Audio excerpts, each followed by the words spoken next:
This is LBC from Global, leading Britain's conversation with James O'Brien. It's 3 minutes after 10. I'd sometimes say things on the programme that are mostly rhetorical. And yesterday I offered up to explain to anybody who was confused about why the events of the previous day had caused such a thickening of response, such a complete transformation of public discourse in the context of Israel and Gaza. And I offered to explain it. And actually, quite a few of you have asked me to.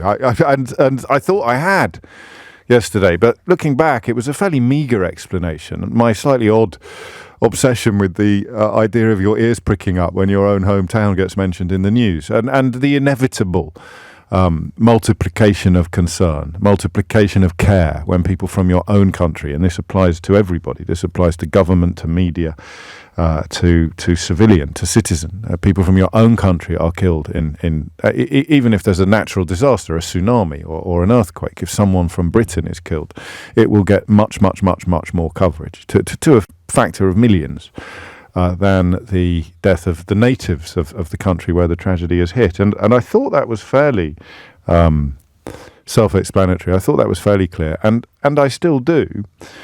But here's the thing.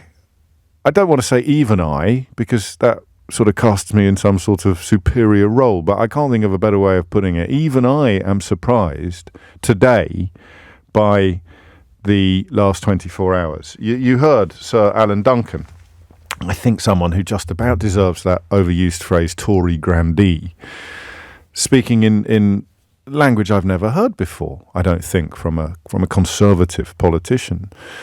And you have heard reports of the open letter sent by 3 former Supreme Court justices, including a former president of the Supreme Court, and some 600 lawyers, academics, and retired senior judges, warning in the strongest of terms that the government is breaching international law by continuing to arm Israel. You can read this letter. I'll tweet it for you if you want. It runs to 17 pages. It was sent last night, and it amounts to a legal opinion. Here is the gist of it. While we welcome the increasingly robust calls by your government for a cessation of fighting and the unobstructed entry to Gaza of humanitarian assistance, it's odd. Even yesterday we took a call from someone insisting that the UK government was still fully supportive of what was happening in Gaza. To be that detached from observable reality is heartbreaking and horrifying at the same time. Simultaneously to continue the sale of weapons and weapon systems to Israel and to maintain threats of suspending UK aid, UNRWA falls significantly short of your government's obligations under international law. Now, you'll probably be able to find somebody who spends their life doing sort of, conveyancing with their solicitor's qualifications and writing occasional articles for The Spectator to claim that the most august collection of former Supreme Court judges, academics, and retired senior judges, not to mention working lawyers, don't know what they're talking about. So you could bring a Brexit element to it. You could find the legal equivalent of Patrick Minford to come out and say, this just isn't true, this is outrageous, this is ridiculous. But at some point, gravity has to kick in. You have to respect the fact that Brenda Hale and her co-signatories to this letter have spent much of their professional lives addressing precisely these kind of issues. And they have made it absolutely crystal clear what the accusation, what the state of play is. And as I mentioned, for someone like Alan Duncan to break cover in the way that he has in the last 24 hours is extraordinary, absolutely extraordinary. And on a much lighter note, how do you stop yourself overusing a word? It's been pointed out, mostly by Sheila Fogarty's producer, that I've started saying the word extraordinary an extraordinary amount of times in the last 2 or 3 months.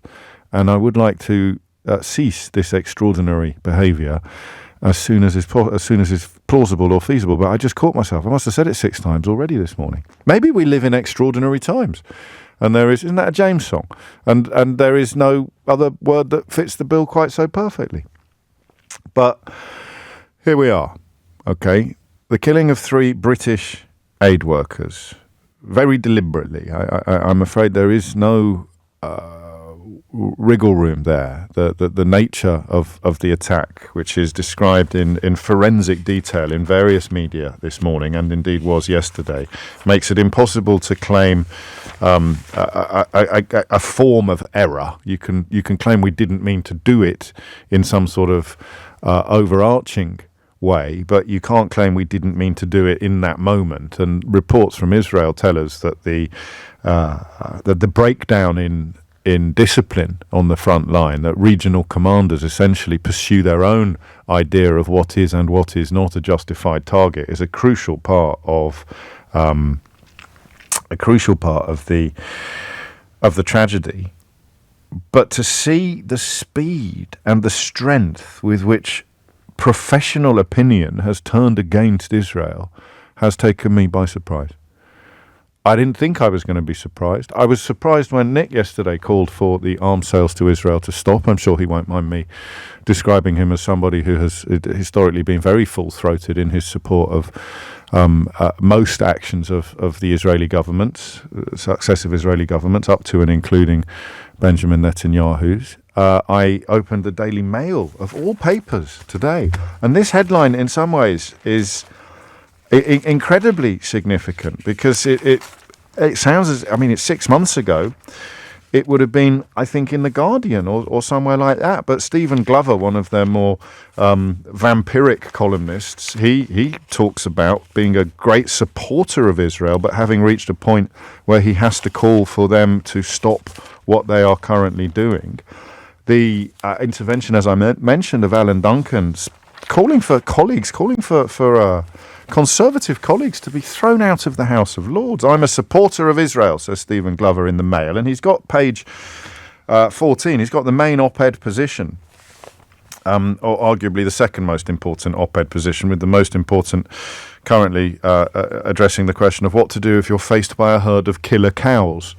Yeah, more evidence of the journalistic genius of the current editor of the Daily Mail. But historically, this piece here, next to the op-eds, next to the comment column, is the sort of voice of the paper. I'm a supporter of Israel, but there comes a point when the killing wreaked on innocent people outweighs the original sin.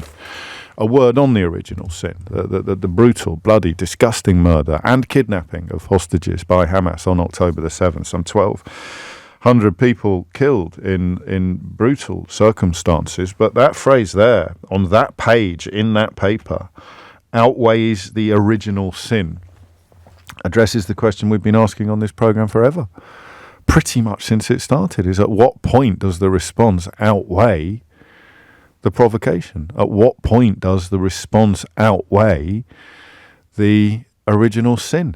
It's a great phrase, that, actually, in this context. So why? In your view, why? Because all that really changed was the passport of the killed. All that really changed on Tuesday was the nationality of the entirely innocent aid workers, plural, killed by Israeli ordnance. All that really changed was that was a word on a passport, and that word became British. And because 3 British aid workers were killed in circumstances with which everybody in the Gaza Strip is already grimly familiar, the whole country, from the Prime Minister down, has undertaken what looks like a quite extraordinary U-turn. And I know bits of the answer to the question why, but I don't know all of it, and I'm not sure anybody does. But if we can assemble lots and lots of bits, then we'll get a fairly clear idea of what's happened. So why has the killing of John Chapman and his colleagues, and yesterday we heard testimony from the families of the dead, the families of John Chapman and James Kirby and the friends, and there was one in particular, I don't know if you heard it, a former colleague talking about thinking it would be his mate when he heard the name on the news, and remembering his mate. And this would be a former member of the Special Forces, And that catch in his voice broke me. And yet why did it break me? When I have seen footage of dead children, I've seen footage of siblings, children orphaned, mourning the killing of their parents. It's weird. That's personal, that's emotional. But Paul uses a good phrase, actually, as I say the word emotional. He talks about emotional proximity. It changes the impact. Yeah, but not to this degree. Not to the point that a former Conservative cabinet minister comes out and calls for his Conservative colleagues to be removed from the House of Lords. That 600 lawyers, academics, former judges suddenly join forces to essentially accuse the UK government of breaking international law, of aiding and abetting Israel in an unsustainable and unjustifiable course. So I don't know, Johnny, if the whiteness of the aid workers matters. We had this conversation yesterday. I don't know how helpful it is to have it again today. I think that when the names were first revealed on the radio, I was not aware of the ethnicity of the men killed, and they were names that could quite easily have belonged to people of a different colour. But I hesitate to accuse you of banging that drum a little too heavily and a little too quickly. I don't think it would matter. I think the crucial word here is British, not white. But the change has been extraordinary. Absolutely, to me, almost unbelievable. So what's happened? 0345 6060 973 is the number that you need. Why has everything changed so quickly? And the examples I've given you, I think, are irrefutable. I don't think you can accuse me this morning of exaggerating as though it hasn't changed that much at all. You know, even if all of your news only comes from LBC, you've heard Nick calling for arms sales to Israel to stop. You've heard our news bulletins detailing the words of Sir Alan Duncan, a former Tory cabinet minister, a Tory grandee, calling for other Tory peers to be essentially thrown out of the party, thrown out of the House of Lords. And then you have the 600 academics, lawyers, former judges, describing our government, which of course is full of people who were perfectly comfortable breaking international law in a very limited and specific way during the dog days of Brexit, of doing so by continuing to support Israel through the sale of arms. And you have that frankly bizarre tension mentioned in the letter where we're threatening to cease forms of support while continuing to provide weaponry. So take a moment and tell me why. Why? In the space of half an hour on Tuesday, support for Israel in the UK disappeared. 0345 6060 973. Tomorrow, or possibly in the second hour of today's programme, we will look at how that feels for people who feel in their blood and their bones the necessity of the existence and the survival of the modern state of Israel. Because even as some of the people who claim to speak for you queue up to attack and abuse people like me and accuse us of all manner of things, my heart bleeds for you.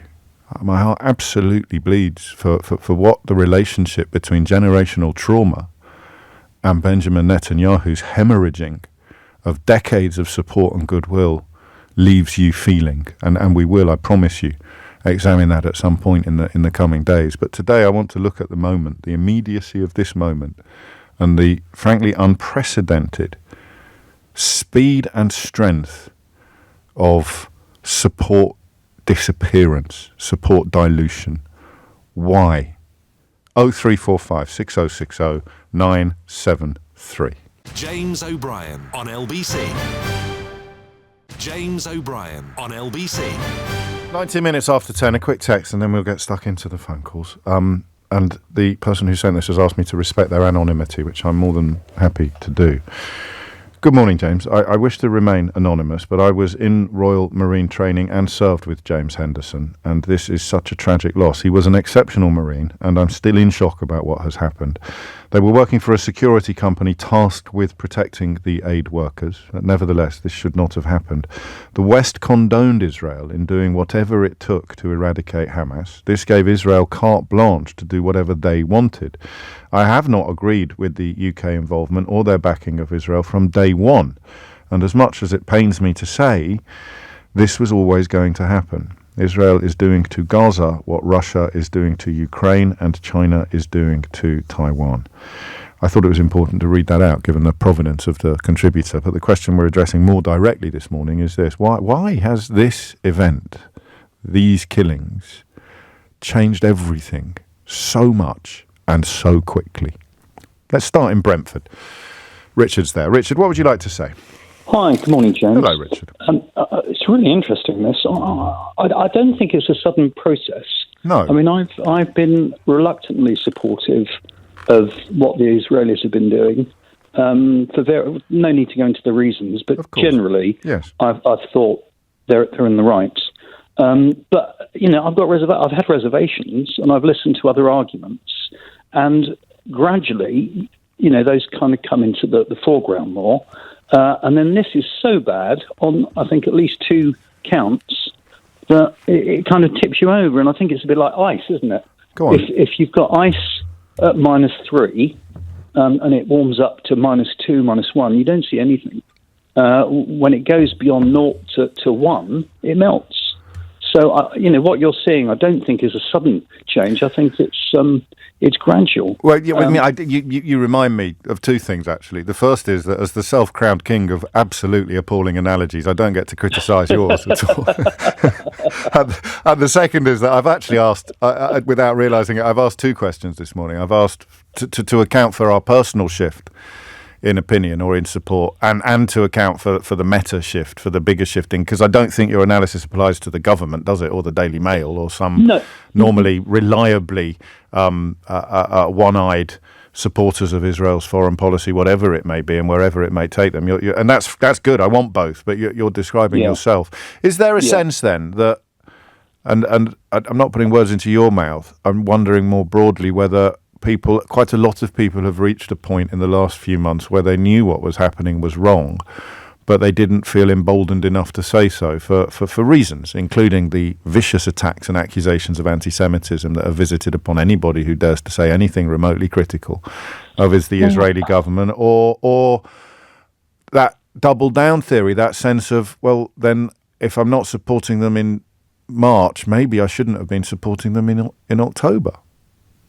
Oh, I don't know. It's just so complicated. Yeah. I agree with you about, let's forget the Daily Mail. And you're absolutely right with certain types of people. Duncan, God knows why they suddenly changed their mind. All I'd say to you is I've listened to all the arguments. Yes. And I've thought the Israelis, although they've committed wrong, they kind of accepted that, whereas most Palestinians get very upset, and they don't appear to me to see the other side. And so I've come down on the side of that event, that first event was wrong, and it's never been acknowledged, and the hostages have never been released. If that would have happened, maybe it would have been resolved. Maybe at an earlier point. I don't agree. I respect your position. Netanyahu latterly, of course, has said that even in the event of a fully negotiated ceasefire and hostage release, he still would have launched his ground offensive into Rafah, and members of his war cabinet going considerably further than him. But we're back to yesterday's problem of having to rely upon really incredibly one-sided reporting coming out of Gaza. But yeah, I mean, the idea that people in the Gaza Strip are not as outraged or condemning of the events of October the 7th as we would expect them to be is a point that stands. Whether or not we would think differently if we understood more, I don't know. But there it is. There's a shift, and it hasn't happened overnight in one sense. But in another sense, it very much has. And that's what confuses, I think, both of us, Richard and me. Craig's in Doncaster. Craig, what would you like to say? Hi, James. Thank you for taking my call. You're very welcome. I was just in answer to your question, and I don't say this as an excuse, I say it as an explanation. Yes. I when you first asked your question, the thing that jumped immediately to my mind was not in my backyard or NIMBY. But when you said emotional proximity, that probably explained it more for me. Like, it is British people. And it's not an excuse because the loss of life should be universally abhorrent, but because it's now squarely in our backyard. I think that's what's changed. People's response to it. Yeah, I mean, you're obviously right up to a point, aren't you? But the It has to go a little bit deeper than that, because what it has to do, the fact that British people were killed, has to have changed our attitude, in a sense, to killing, period. Killing, full stop. Not just to these killings, because the killing of these people sort of throws into disarray the attempt to claim that things were being done responsibly or carefully or somehow, as I've heard, that everybody dying in Gaza deserved to die. I've heard some quite prominent figures on both sides of the Atlantic essentially go there, and that seems to have been undone by this killing, but also by the incredible deliberate detail of it as well. The attempt, any attempt to pass it off as friendly fire or accidental collateral damage was dead in the water before the story even reached the news wires. That changes everything, I think. Oh yeah, I absolutely agree with you, but the other thing that so I listen to you religiously most days. I drive a lot for work, so you're on when I'm driving. Thank you. But I try and remain a silent sort of observer in this, because there's no way to approach this issue without upsetting somebody. Yes, tell me about it. The thing that really jarred me about this was, I know that it's disproportionate, the amount of ordnance that America supplies to Israel compared to us is a massive difference, but just the chance that British people could have been killed by British ordnance really jarred me. Oh, did it? That's very personal, isn't it? That's the thing that got you. I don't know that would explain the shift in position of some commentators or columnists, but for you, the idea that British civilians, I think they are civilians, ex-servicemen, British civilians could have been killed by British. I don't think they were, for the record. I think we know exactly what technology was used in it, and it doesn't have British provenance, but that's a detail, isn't it? Because it could have been, because we are providing arms to the people that killed. The chance was there. Yeah. Whew. Craig, thank you, mate. 27 minutes. Do you have a military background yourself at all? I don't know. No, I don't know why I asked that. Something about your voice made me think that you might, or indeed your determination to remain most of the time above the fray. 27 minutes after 10 is the time. You're listening to James O'Brien on LBC. Why so quickly? And why so complete? So you can begin to get your head around the quickly. It's pretty much based upon the nationality of the dead, although, of course, 4 other aid workers were also killed in the attack with a variety of backgrounds. There was an Australian national called Zomi Frankum, Damian Sobol, who was a Polish national, Saif Issam Abu Taha, a Palestinian, and Jacob Flickinger, a US Canadian, alongside John Chapman, James Kirby, and James Henderson. But so the speed, perhaps, is more attributable to the nationality of the 3 British people killed. But the completeness of it, the fact that people who I don't think have ever said boo to an IDF goose before, they've turned on this one, and maybe it's a bit navel-gazing of me as a member of the media to be so interested in why the media has moved so completely, but I am, and I'm interested in your explanation. 2 Richards already this morning. This one's in Nottingham. Richard, what would you like to say?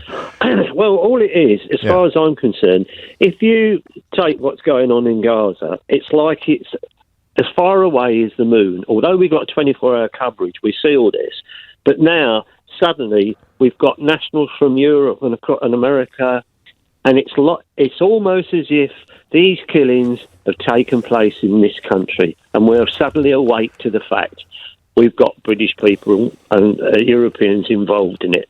And the point is that the majority of people in this country want it stopped. And all it is, you've suddenly got politicians and newspapers waking up to the idea, well, maybe it better, we've got to get this stopped. Do you think so? I mean, there's so much coverage. Yeah. But you still felt that it was happening more than an arm's length away? Personally, no. Right. Personally, no. But you're speculating on the motivation of others. I mean, partly perhaps as a consequence of the fact that we haven't got British journalists in there. We haven't got foreign. We haven't got John Simpson and Jeremy Bowen. It's still at arm's length until now, and then suddenly everybody's waking up and saying, well, this is got to stop. But that would work. That would work on the man on the Clapham omnibus, wouldn't it? Oh yes, Richard. But it doesn't. It doesn't work on the editor of the Daily Mail or on broadcasters who've never said boo to an IDF goose before, suddenly calling for arms sales to be stopped. So what's happened to them? Well, that's absolutely true. I mean, we know the Mail is about as fascist as you can get, but the point is they've had to wake up to it. They've had to wake up to it. That things have gone far enough now, and quite frankly, if the Americans was to turn around to the Israelis and say, "You stop now," or it's a complete arms embargo, I think maybe we might start to get somewhere. Well, I don't know. It's an extraordinary... I've got to stop saying extraordinary, Richard. I don't know what's happened to me. I've got a sort of form of reflex action. But yeah, maybe. And that's emotional proximity translated into geographical proximity. If you combine that early text we got with Richard's contribution, you meld the two together. It feels emotionally closer because they're British, but it feels geographically closer as well. It takes away the sense of detachment. And I do believe that sense of detachment has been created and enforced by the refusal of the Israeli regime to allow British foreign correspondents. I'm talking about British media consumers not really having a full sense of what's been going on is clearly a deliberate plan, isn't it? Can we agree about that? It's a deliberate tactic to deprive British media consumers of some facts and some footage and some detail by not allowing people like Jeremy Bowen and John Simpson, Katya Adler, Lise Doucette, Christiane Amanpour over at CNN, Secunda Kamani at Channel 4 News, Matt Fry at Channel 4 News, all manner of absolutely world-class foreign correspondents, all prevented from getting into Israel. And that perhaps explains the detachment that Richard describes. But somehow this killing has destroyed the detachment, perhaps. 10:32. Lottie Morley's here with your headlines. James O'Brien on LBC. James O'Brien on LBC. 10:35 is the time. If you're just joining us, we're looking at the speed and the strength of the dilution at best, disappearance at worst, at most, I suppose. Dilution at least, disappearance at most. Words are important.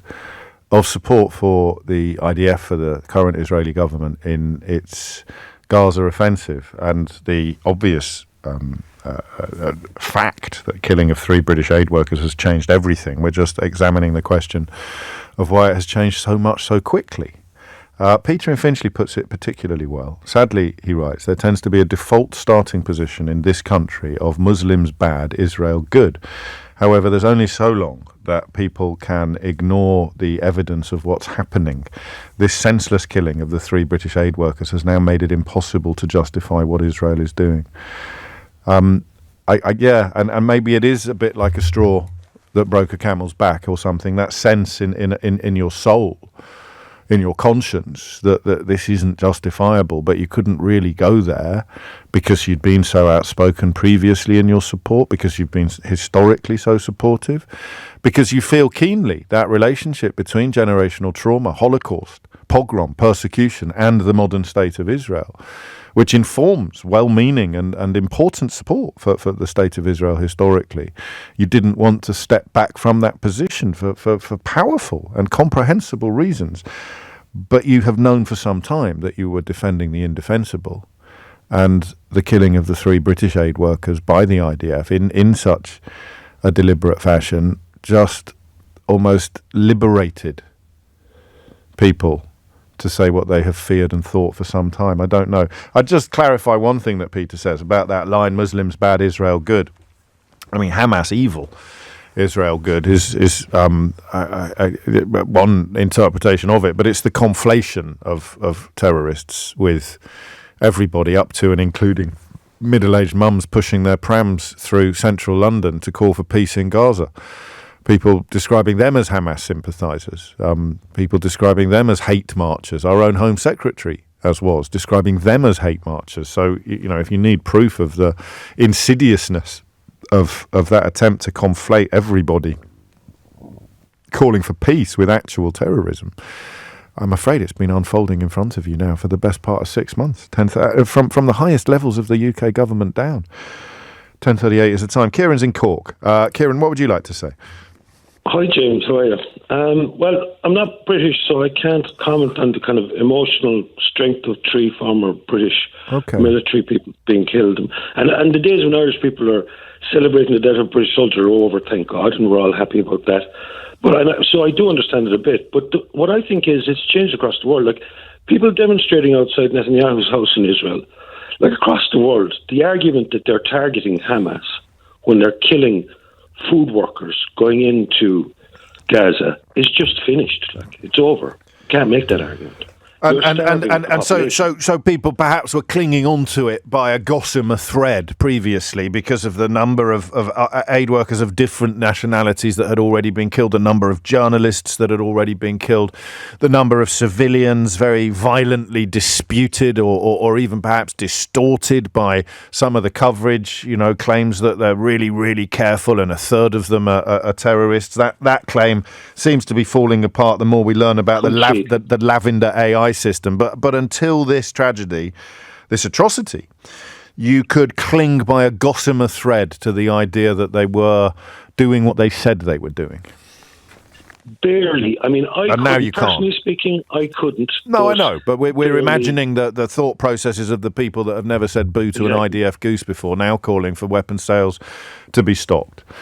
I mean, there's just simply no argument. They're punishing a whole population, 2.5 million people in a very small area.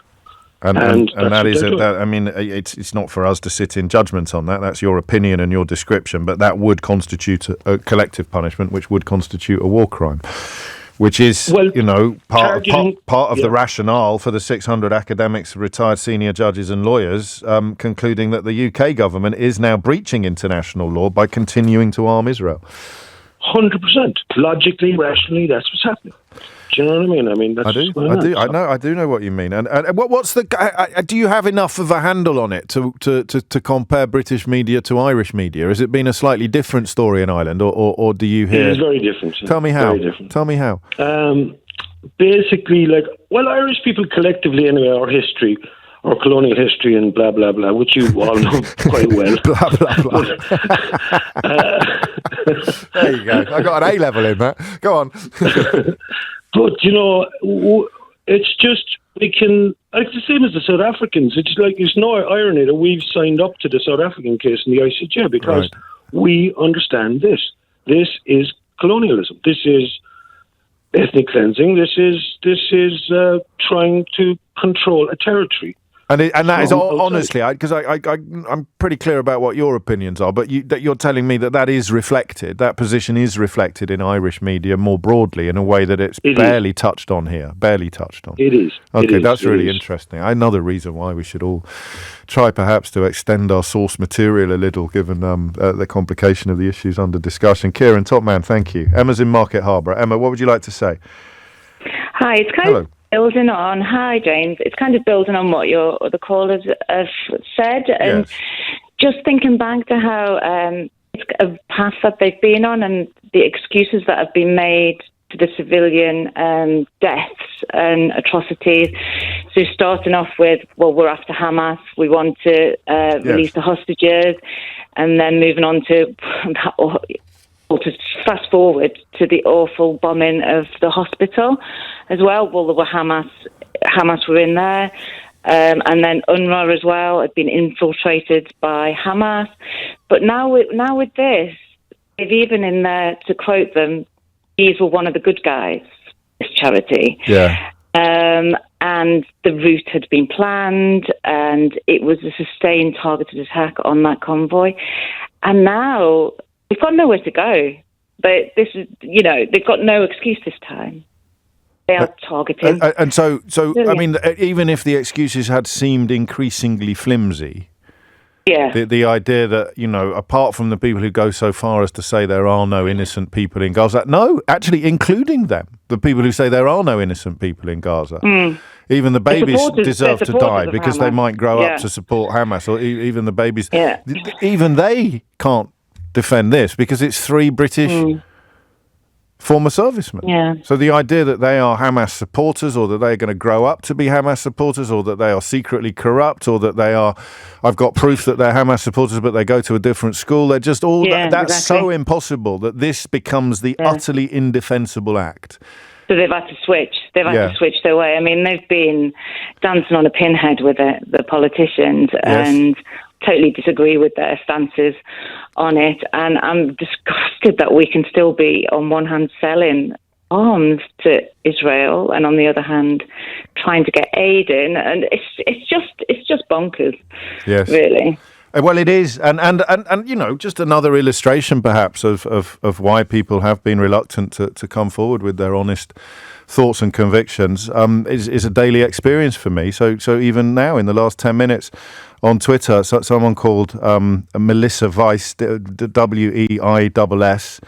Tweeting that my critique yesterday of the Times of Israel's investigation into the background of Eilon Levy, the suspended and now I think sacked official government spokesman, our critique of the Times of Israel's report into that prompts this woman to take to Twitter to accuse me of parroting Hamas talking points.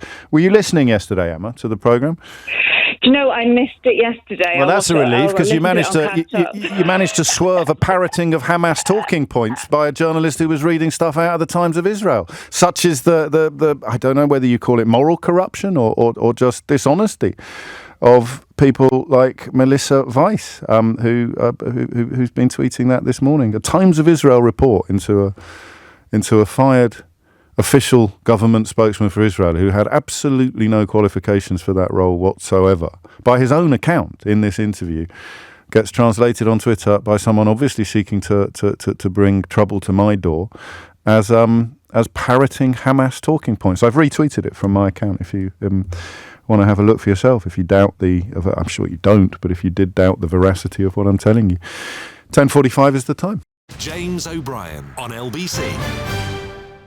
James O'Brien on LBC. 10:48 is the time. I think this Alan Duncan contribution merits a proper listen, a full listen, speaking to Nick Ferrari earlier today on LBC for two reasons. I mean, number one, it's newsworthy in and of its own for a former Minister of State of the United Kingdom, a Foreign Office Minister for Europe and North America, to intervene in such an outspoken fashion.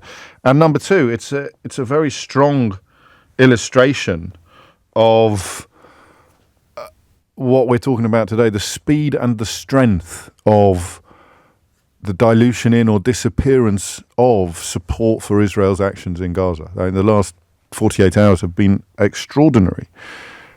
Given that the death toll is in the low 30,000, 33,000 or thereabouts, the fact that 3 deaths could change the conversation in this country so completely merits further exploration. But have a listen to Sir Alan Duncan speaking to Nick Ferrari earlier this morning. We should stop arms sales immediately. I think that anything in support of what is becoming a total catastrophe in Gaza is morally unacceptable. And what we have to accept is not just what they're doing now is wrong, it's what Israel's been doing for years has been wrong, because the Israeli Defense Force does not follow international law. It has been backing and supporting illegal settlers in the West Bank who steal Palestinian land.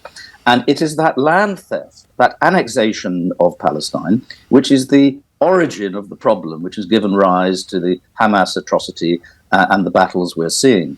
The trouble is, there are a lot of people at the top of our own politics who refuse to condemn settlements and therefore are not supporters of international law.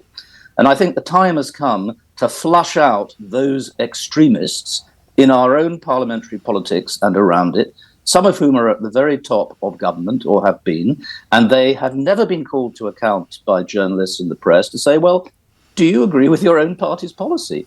Do you condemn illegal settlements? And I will name them now in a minute, because they don't. And it's high time, I think, that they were exposed.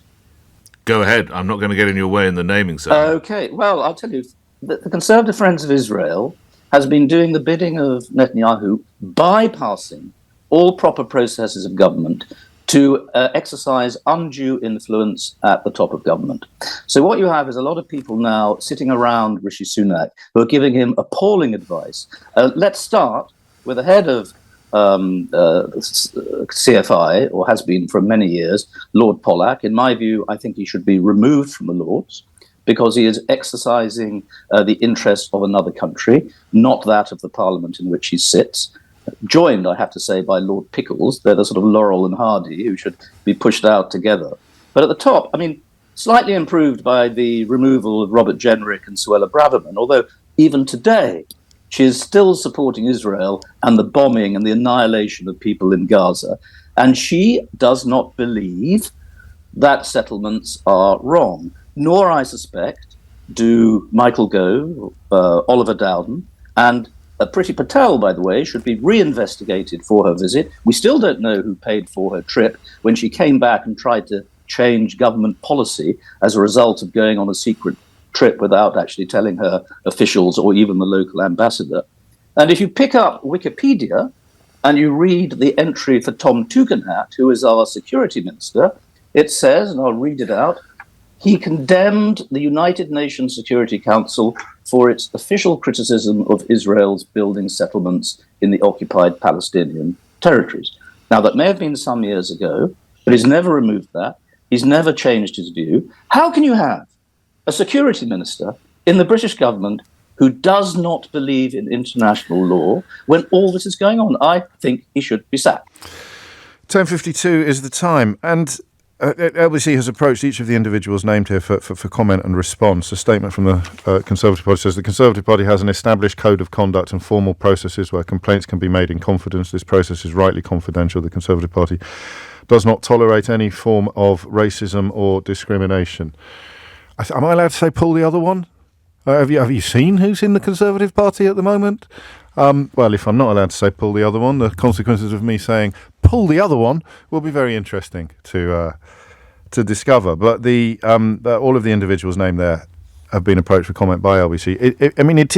It is exceptional to have a former Foreign Office minister speaking about his colleagues in those sorts of terms, incredibly senior colleagues. And to my mind, to my eye, he kept the receipts.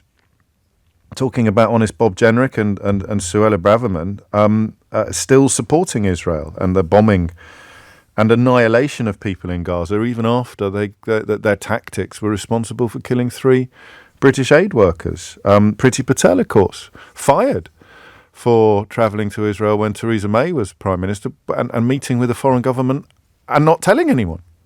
I mean, genuinely.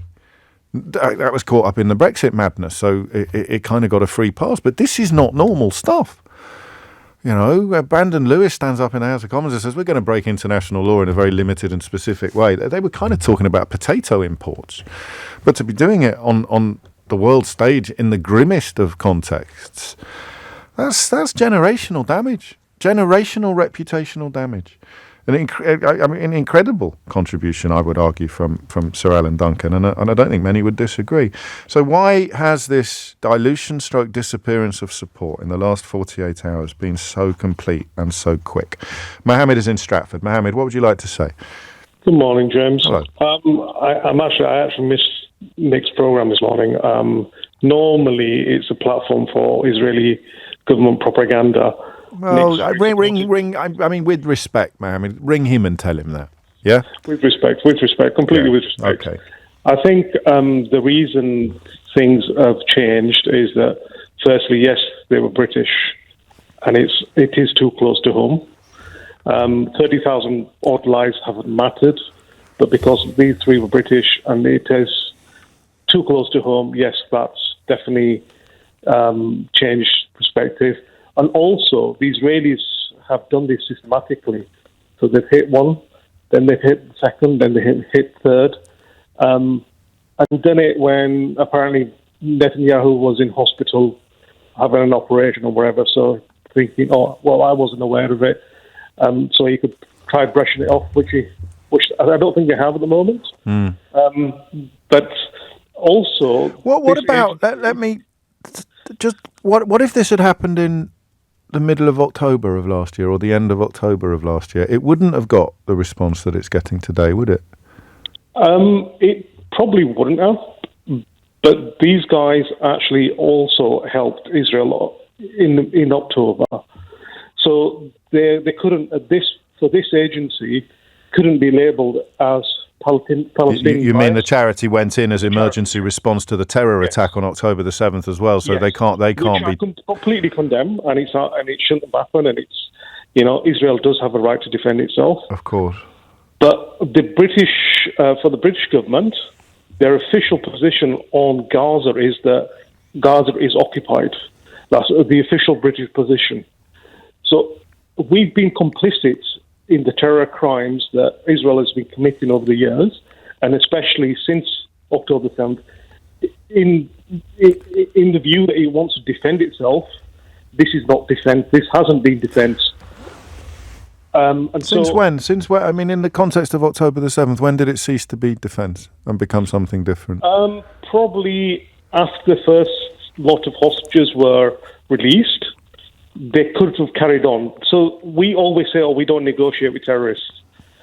So firstly, we say there's no Palestine. So if there's no Palestine, then this is a civil war, and it's not.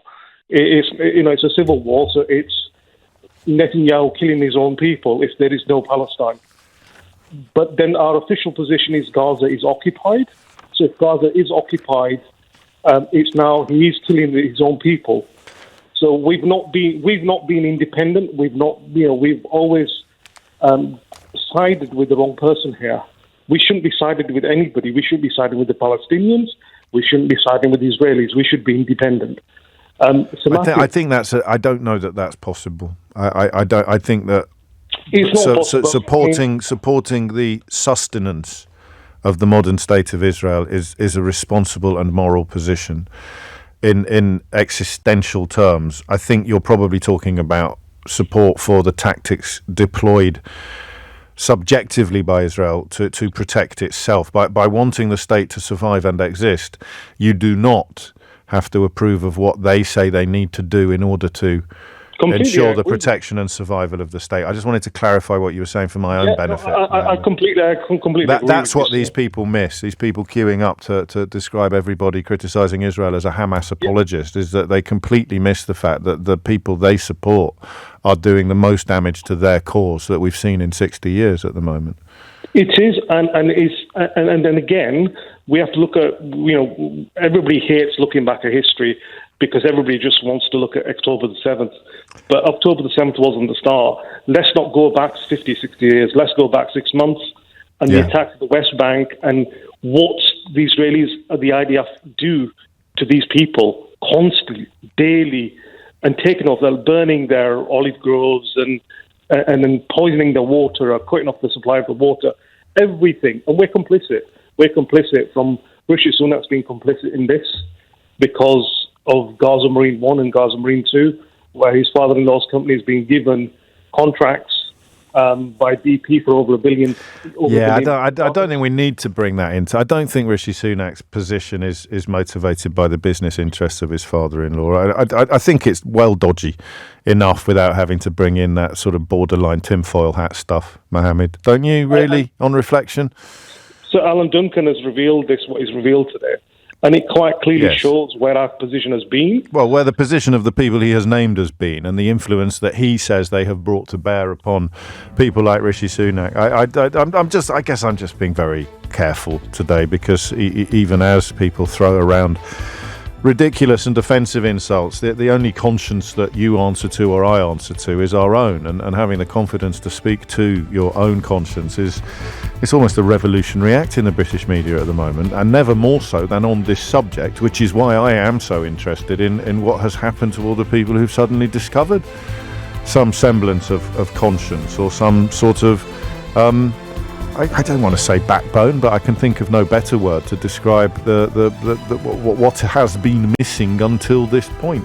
It's 11 o'clock. It's Mystery Hour at 12, remember, so there's definitely light relief on the way, but possibly not in the next hour. James O'Brien on LBC. It is 4 minutes after 11, and you are listening to James O'Brien on LBC, where the question of why this disappearance or dilution of support for Benjamin Netanyahu, for Israeli policy in Gaza, has disappeared so quickly. We'll continue for another 10 minutes or so. I want to take a couple more calls on this. My sense is that if you are listening to this with the heaviest of hearts, if Israel is your second home, or possibly a place to which you hope to move one day, if Israel possesses a place in your heart that is impossible, I think, for non-Jewish people to fully understand, to emotionally grasp. We can intellectually grasp it. My sense is that you're not yet ready to talk to me about how this makes you feel specifically, how this hemorrhaging of goodwill and support, affected, in my view, by Benjamin Netanyahu's policies, culminating in what has been laid bare by the killing of these 3 British aid workers. What that has done to you emotionally, I genuinely dread to think. But my sense is, looking at my inbox and the calls that have come in the last couple of days, that you might not quite be ready to go there yet. We may go there tomorrow. It's entirely up to you. But I just want you to know that you're in my thoughts. It must be awful to reach that point where you think, God, we have somehow managed to become the bad guys. And what I mean by that is, or the people I am talking about and to, are the people who didn't really ever think that was possible. And there'll be plenty of people who still don't. They're the people calling me Jew hater or Hamas apologist on social media. But I don't mean them. They're lost to reason, have been perhaps forever. And I understand why. I empathy, perhaps, rather than sympathy. But people who just never really thought, and I think the British media is full of people like that. Not Jewish people, but people who just never really conceived of the possibility of Israel becoming the bad guys, especially in consequence of the atrocity of October the 7th. How could any political leader somehow use that as a starting point for a journey which brought his own country into bad guy status? And I'd refer you back to the headline in the Daily Mail, of all places, where they talk about the killing wreaked on innocent people outweighing the original sin. So the actions of Israel, according to Stephen Glover, one of the most vampiric of Daily Mail columnists, the actions of Israel have outweighed now the actions of Hamas on October the 7th. Now, in terms of simple human casualty, that's been true for months. But something about the killing of these 3 aid workers has brought it into the forefront of the thinking of people who would once perhaps never have thought it possible. So that may be for tomorrow, maybe for next week. Lee's in Belfast. Lee, what would you like to say? What made you pick up the phone? Hi. Hello. Hi, James. I live in Northern Ireland in quite a loyalist part of it, and when January, February, if you know, well, probably a bit of context, if you don't know, a lot of loyalists associate themselves with Israel, and January and February, there were a lot of Israel flags that went up. Down to my walk to the gym, I would say there were about 15 to 20 popped up, and of course a couple have come down over the last number of weeks. I'd say I was going to about 10 last week when I had an Israeli flag, even in January and February, could have been an expression of solidarity with the victims of the October the 7th terror attack. But there is, of course, that thin line between that and then support for whatever Israel was doing subsequently.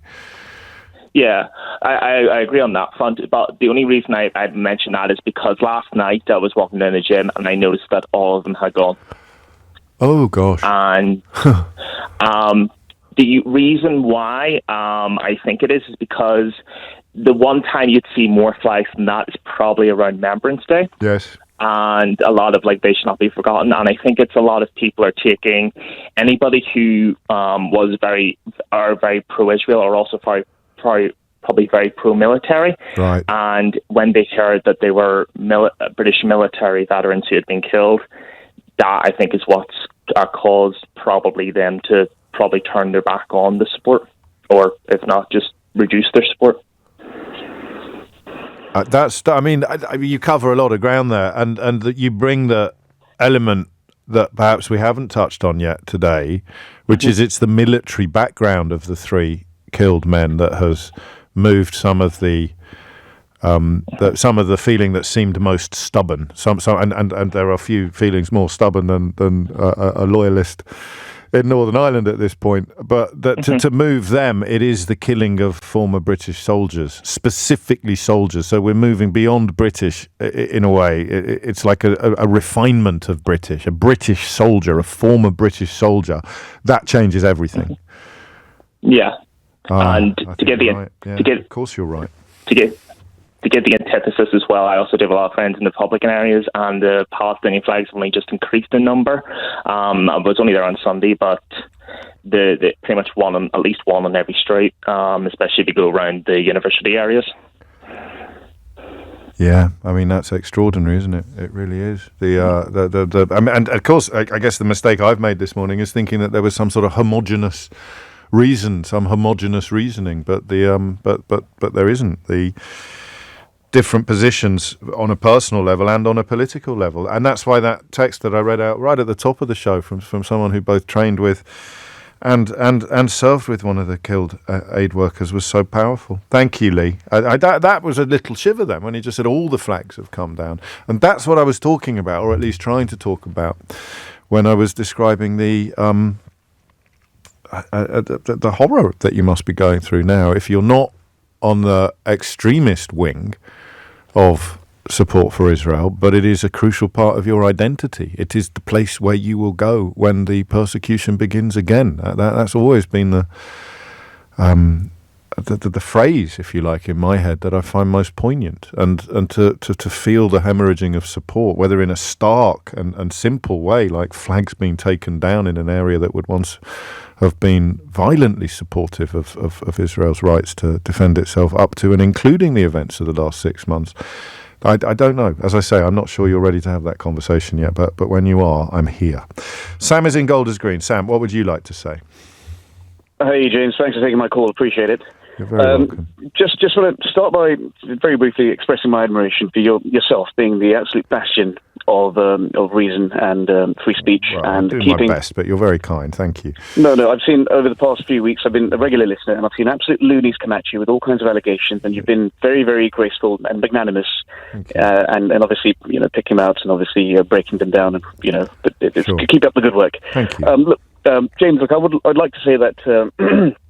A couple of points on how this has come to boil, as one may say, yes. And why has it been simmering at the surface, or has it been deep-rooted? But I think, look, yes, I would like to use the term the murder or assassination of free British ex-servicemen has hit home for a lot of people, but I would like to give the British public a lot more credit than this.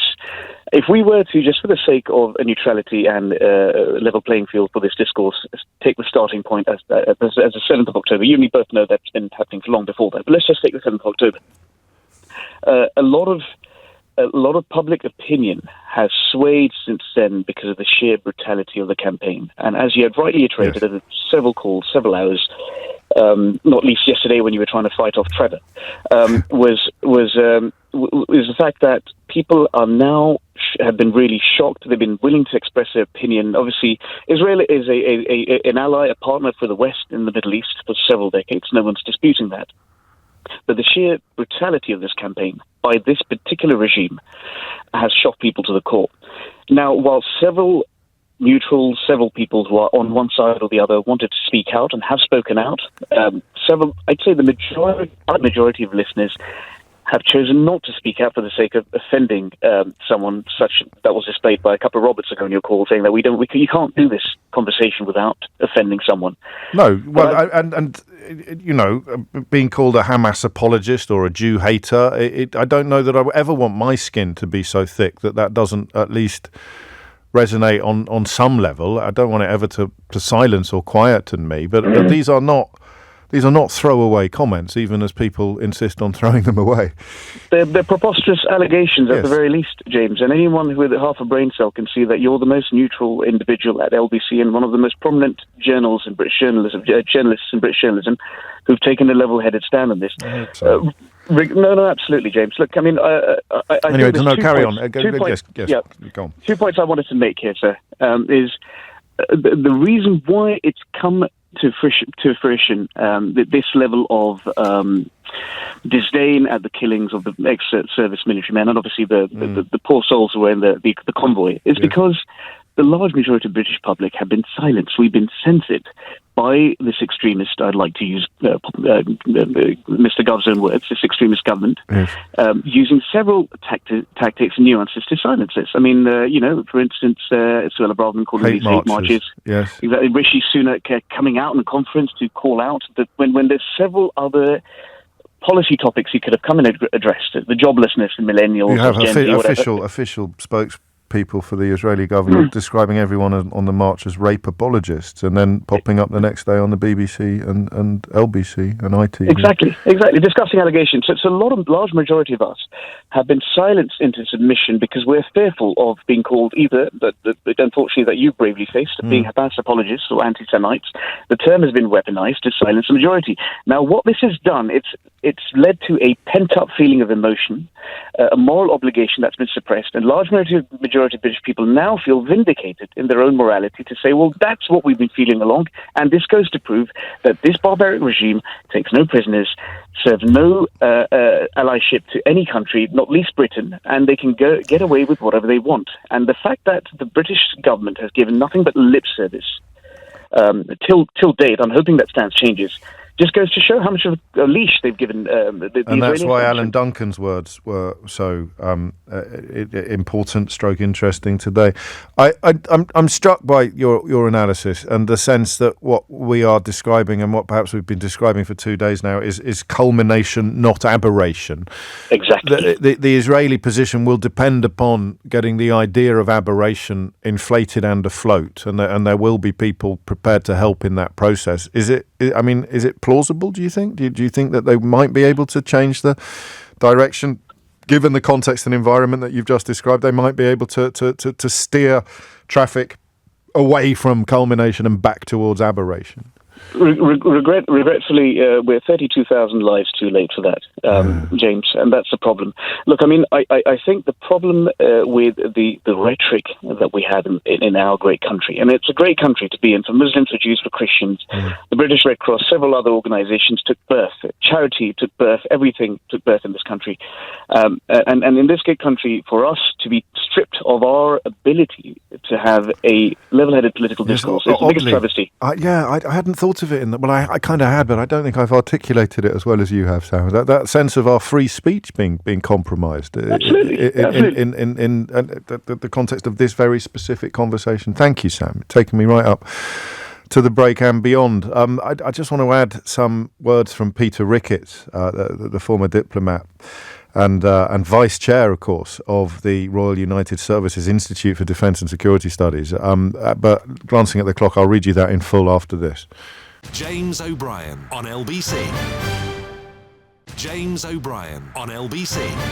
It is 19 minutes after 11, and it may be tomorrow, perhaps, that we can begin to have that conversation about what Benjamin Netanyahu in general and the killing of these three former British servicemen in particular have done to decades of carefully cultivated concern, support, belief in the modern state of Israel. As someone who needs it in your life, you need it in your emotional armory to deal with the knowledge of history and the fear of the future. It is 20 minutes after 11, and we move on to something completely different now. But before we do that, have a little listen to this. Ridiculous report from some lobby group yesterday saying price of food will go up. It'll go down. Our food bills will be lower. Our energy costs would be lower. Our tax bills would be lower. Outside the EU, our food bills will be lower. Our fuel bills will be cheaper. Our taxes will be lower. I think people will be better off in terms of their household budget. You know, I just thought of that for two reasons today. One, speaking about, and Sam put it brilliantly, didn't he? The manipulation, if you like, of news coverage and the way that voices are silenced or that full stories and details don't come out. And the other was that they have now released the details of the border charges that everybody importing goods into the United Kingdom from the EU will have to pay. So I would say, and I haven't checked, but that was probably the three musketeers of idiocy, wasn't it? It was Rees-Mogg, Carswell and Hannon insisting that food would be cheaper. You're looking at about up to about £145 per consignment now to bring stuff into this country that would have cost absolutely nothing previously. The company that has been listening to this program and contacting me from pretty much day one, a company called Seeds of Italy, looking at what this is going to mean for them, and they reckon it's £146 customs fee and £142 to test each seed variety in one shipment. So meat, dairy, fish, horticulture, plants, seeds, chocolate, honey, all of these things now to be subject to huge tariffs or charges, inspection charges. They're not technically tariffs, but those three people who told you that everything would be cheaper. One of them is in America now, running a think tank. One of them is in the House of Lords, and one of them is still doing penny farthing impressions in the House of Commons every day, and he's been rewarded, of course, with his own television show. So, being completely and utterly wrong about a matter of supremely important national interest through the distorting lens of Brexit earns you rewards. Absolutely extraordinary. We need a funnier phrase to describe it. It's not the three musketeers of idiocy. We need something a little better than that. That's a bit rude. But Rees-Mogg, Carswell, Hannon there. Have another listen to it. It's just because I'm telling you now, if you're in the business of bringing meat, dairy products, fish, horticultural plants, whether seeds, chocolate, honey, anything that is, if you like, susceptible to disease or causing illness, you're paying hundreds of pounds now that you never had to pay before. But here they are. Ridiculous report from some lobby group yesterday saying price of food will go up. It'll go down. Our food bills will be lower. Our energy costs would be lower. Our tax bills would be lower. Outside the EU, our food bills will be lower. Our fuel bills will be cheaper. Our taxes will be lower. I think people will be better off in terms of their household budget. Extraordinary, isn't it? Carl's been in touch to say, you're losing the runes, son. Stick to the Gaza story. I'm afraid that the role of the British media in persuading the British people to support the unsustainable, to defend the indefensible, and indeed to vote on occasion for entirely against their own interests is runs through both of these stories like Blackpool through a stick of rock. Okay, complete change now. There is a story which has been around for a while. The Telegraph choose to lead with it today, about judges considering more lenient sentences for offenders from deprived or difficult backgrounds. The Sentencing Council has spelt out what mitigating factors might look like: difficult and deprived background or personal circumstances. I suppose if you want to take it to one extreme, you would say if someone is starving and they steal food, should they be treated the same as somebody who is quite wealthy and steals food? Well, so that would be a really good way into this if you're interested in actually thinking about it.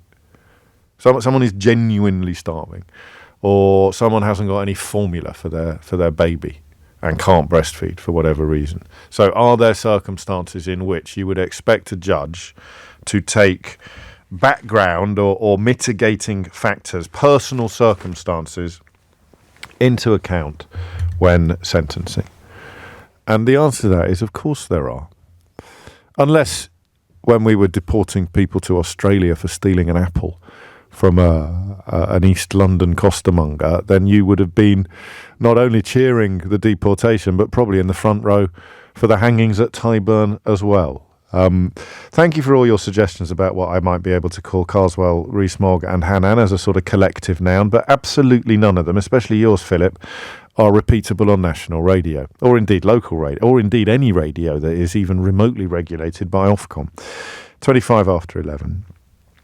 And I've got a brief story to tell you about the opposite extreme, which involves my last brush with the law, as it were, when me and some friends were expelled from school for cannabis consumption, and my two of my very close friends ended up in court, where I think they were charged with intent to supply, and they received character references from all manner of the great and good, up to and including the Cardinal Archbishop of Westminster, Basil Hume, in a London courtroom, giving a character reference written. I don't think he turned up. I could be wrong. Because these lads went to the school that he'd gone to, the school where he'd been headmaster and the school where he'd been abbot of the monastery, and they received a conditional discharge. So it seems to me that our judges already take background and personal circumstances into account when sentencing, but that our system generally provides leniency for people who've enjoyed privilege. If two lads from South London who were charged on the same evidence with the same offence had ended up in front of the same judge, A, they wouldn't have got a character reference from the Cardinal Archbishop of Westminster, and B, I don't think they would have got a conditional discharge. That was certainly, if my memory serves me correctly, that was certainly the view of the investigating officers. So the Daily Telegraph and, sundry other predictable voices trying to turn it into something that it isn't, I think, because already judges will take personal circumstance and even background into account when sentencing. It's just that usually it would be privilege that made them, well, there's no point sending this young man to jail. There have been some extraordinary examples of it, haven't there, over the last few years. Most recently, it was the fellow, was he up on terrorist offences? And the judge told him to read more Jane Austen because he'd been to private school. Did I imagine that? Am I dreaming this? Do you ever do that? Do you ever think, did that actually happen? The last few flipping actions, 2016, almost every story I can remember makes me wonder whether I was tripping at the time or actually listening to the news. I'm pretty sure there was a tale of a terrorist convicted of terrorism offences, I think. And the judge said he needs to read more books. And that's precisely how some judges think. This lad went to a school like mine. There's no point sending him to jail. Hey, he'll be much better off just, reading some Thomas Hardy. So it happens. And then if you're really crass, simplistic, and hold your readers in the lowest regard, you'd pretend that this in some way says to people from a less privileged background that they are allowed to commit crimes. You'd pretend that this is some sort of invitation to... Listen, I'm not making this up. These people exist, and they often have columns in papers like The Sun and The Mail. Oh, well, this means... So letting off wealthy people because prison wouldn't make any difference and there's no likelihood of them reoffending is absolutely fine. But going a little leniently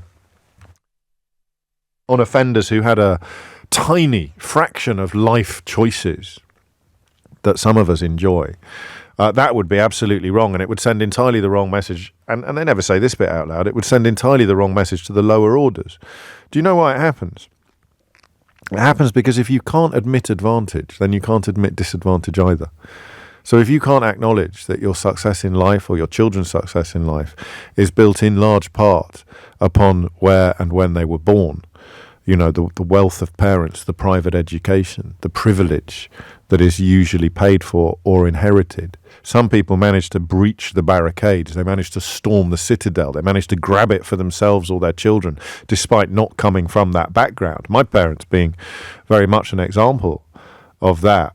But if you can't admit the advantage, if you don't think that it's an unfair advantage that you enjoy, and I've got Jacob Rees-Mogg in the back of my brain again. If you think Jacob Rees-Mogg would have achieved what he has achieved in life if he'd been born on a sink estate in Toxteth, then I've got several bridges that I'd like to sell you. But these people can never admit their advantage. And if you can't admit advantage, unfair, then you can't admit disadvantage.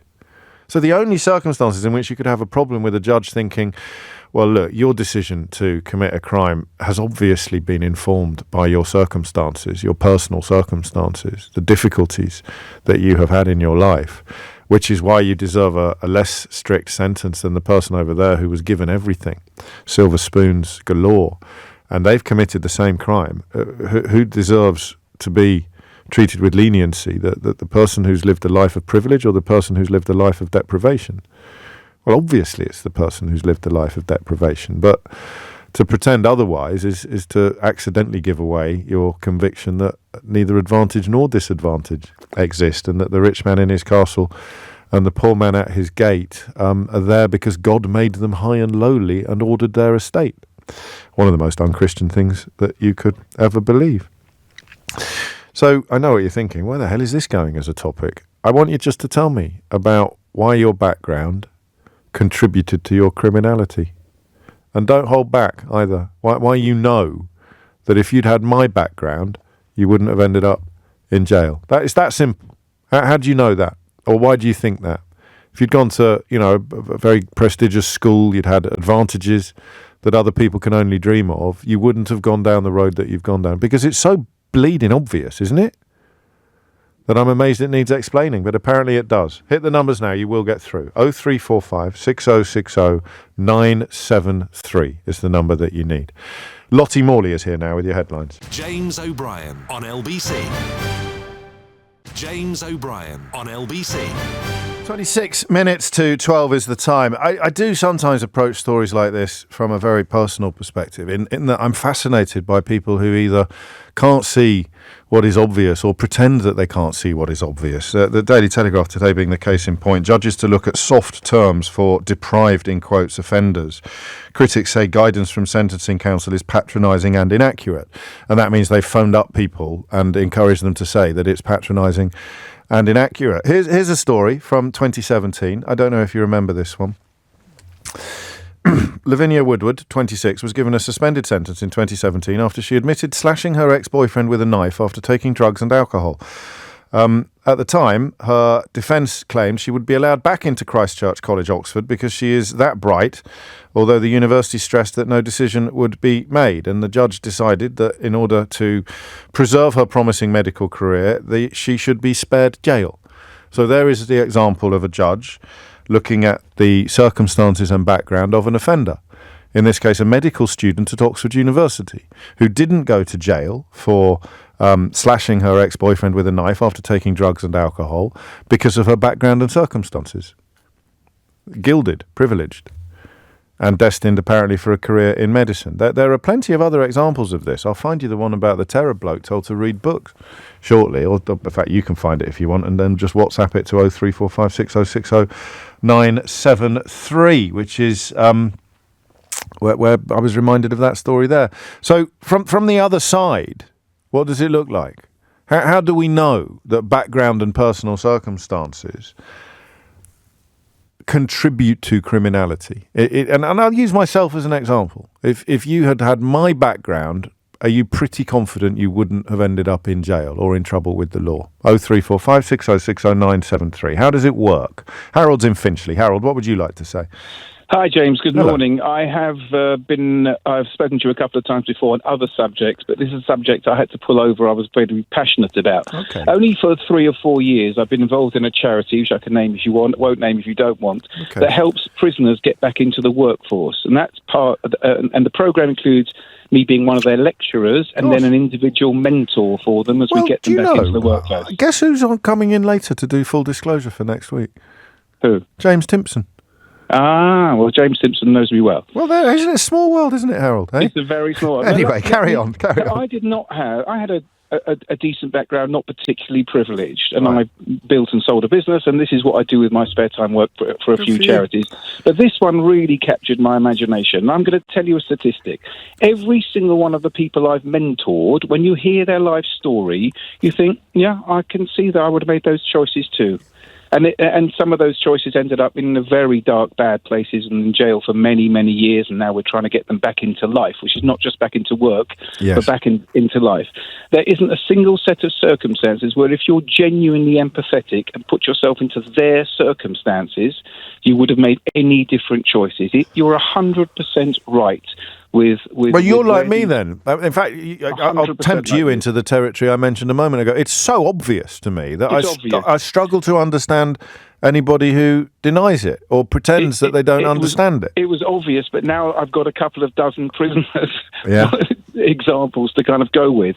And it's true in every single case. You're talking about, foster parents who abused, who were cruel to them, and they got involved in gangs. You think, if somebody put their arm around me when I was 10 and said, nick that bloke's phone and I'll get you the trainers you look so naff in not having, I've got to tell you, James, I would have done the same in those circumstances. I'm always struck by how quickly we move away from our own youth. I caught myself rolling my eyes the other day at some kids smoking weed by the river, and the person I was with quite rightly pointed out that I absolutely was in that kind of category of youth when I was their age, and you forget the ease with which you can fall into bad behaviour and the protection that privilege gives you when you do, and if you do.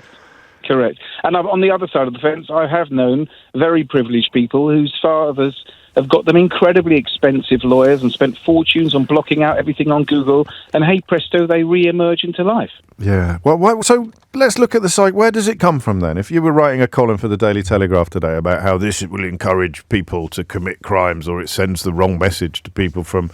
Don't mention all the wealthy people or how much lawyers cost, or the woman who was spared jail because she was a promising Oxford medical student, or the fellow who was told to read more James Austen because he went to... Jane Austen even, because he went to private school. Where does that come from? Where does that psychological position come from?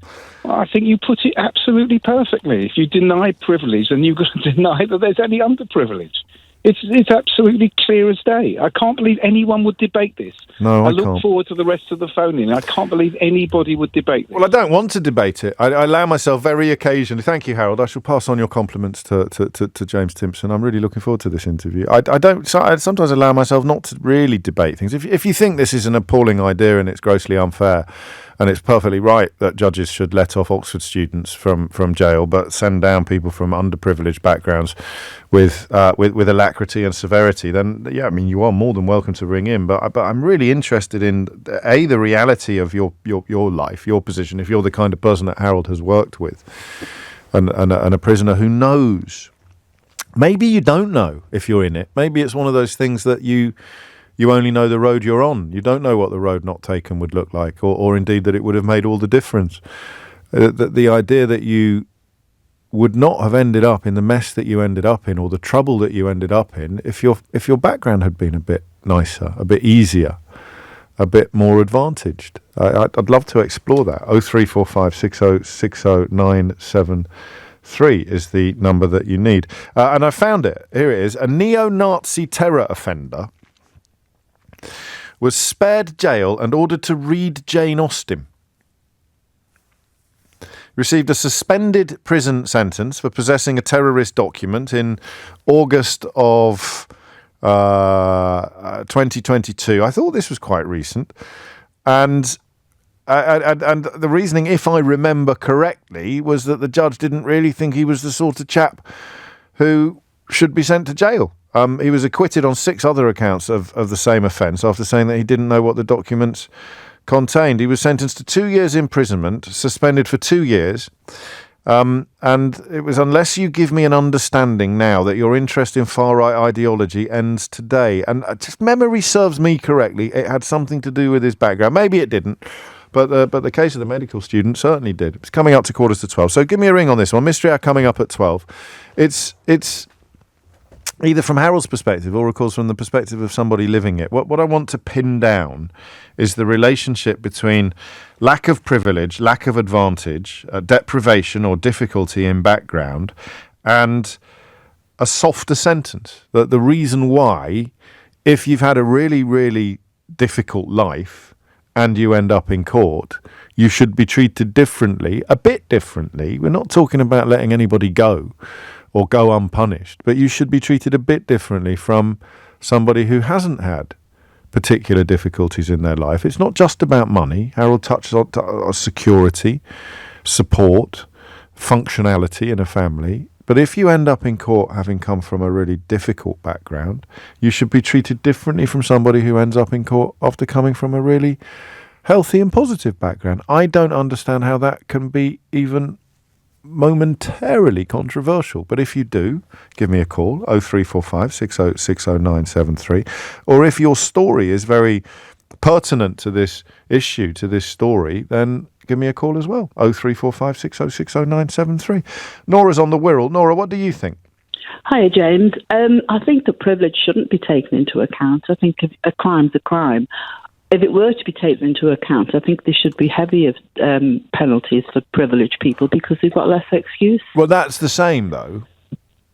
That's the same as what's being suggested. This is inequitable, isn't it? Yeah. I mean, you're just so lower sentences for people from difficult backgrounds versus higher sentences for people from privileged backgrounds. It ultimately boils down to the same thing. So you do think it should be taken into account? Well, it should be, yeah. I think when the mitigation comes in, I think the mitigation for somebody who's privileged and doesn't have to struggle is kind of less compelling, really, isn't it? Mm. So, because in my experience, my son was expelled from a school. Oh, yeah. And the person who was sort of instrumental in making that decision, the chair of governors, he was found later to be innocent and there was nothing to it, but he lost a year and he was reinstated, but he didn't want to go back because he was so traumatised, and he lost a year of his education. And the same person who made that decision had a daughter who got blind drunk and drove the wrong way for 7 miles up the motorway, but then got a suspended sentence and was reinstated as a teacher. We know that there is a two-tier system, and it is almost entirely built on background, and yet the suggestion that they should do it the other way round has caused a clutching of pearls and a spitting of dummies on the main story, the front page of the Daily Telegraph. It's a funny old world, Nora, isn't it, sometimes? It is true. And there are plenty of other examples coming in. This from I Am Incorrigible, who I haven't heard from for a while. 2 greedy RBS bankers who used their jobs to run a £3 million property fraud escaped jail because the judge says they, in capital letters, have suffered. You couldn't really make it up. And my own example from my own schooling, my own teenage years, I think is pretty powerful as well. You look me in the eye and tell me that if 2 lads from a sink estate in Toxteth or Telford had ended up in court with the CPS and the police believing they had a very, very strong case for a serious sentence, getting a conditional discharge after and I'm glad they did, by the way, because they're my mates. But I think it's pretty conclusive proof of a two-tier justice system. So what exactly prompts people to object to the idea of softer terms for people who've got more excuses for having ended up in trouble? 11:46 is the time. James O'Brien on LBC. James O'Brien on LBC. 11:49 is the time. I mean, I share your bafflement, actually, at how anyone could have a problem with this. Because even if you're just looking at how much lawyers cost, your background and your circumstances already have an enormous influence on what sentencing you are likely to achieve. Why do you think some lawyers earn obscene amounts of money? I've got no problem with that, for the record, except for the bit that follows, which is because they are more likely to get you off, even if you're guilty.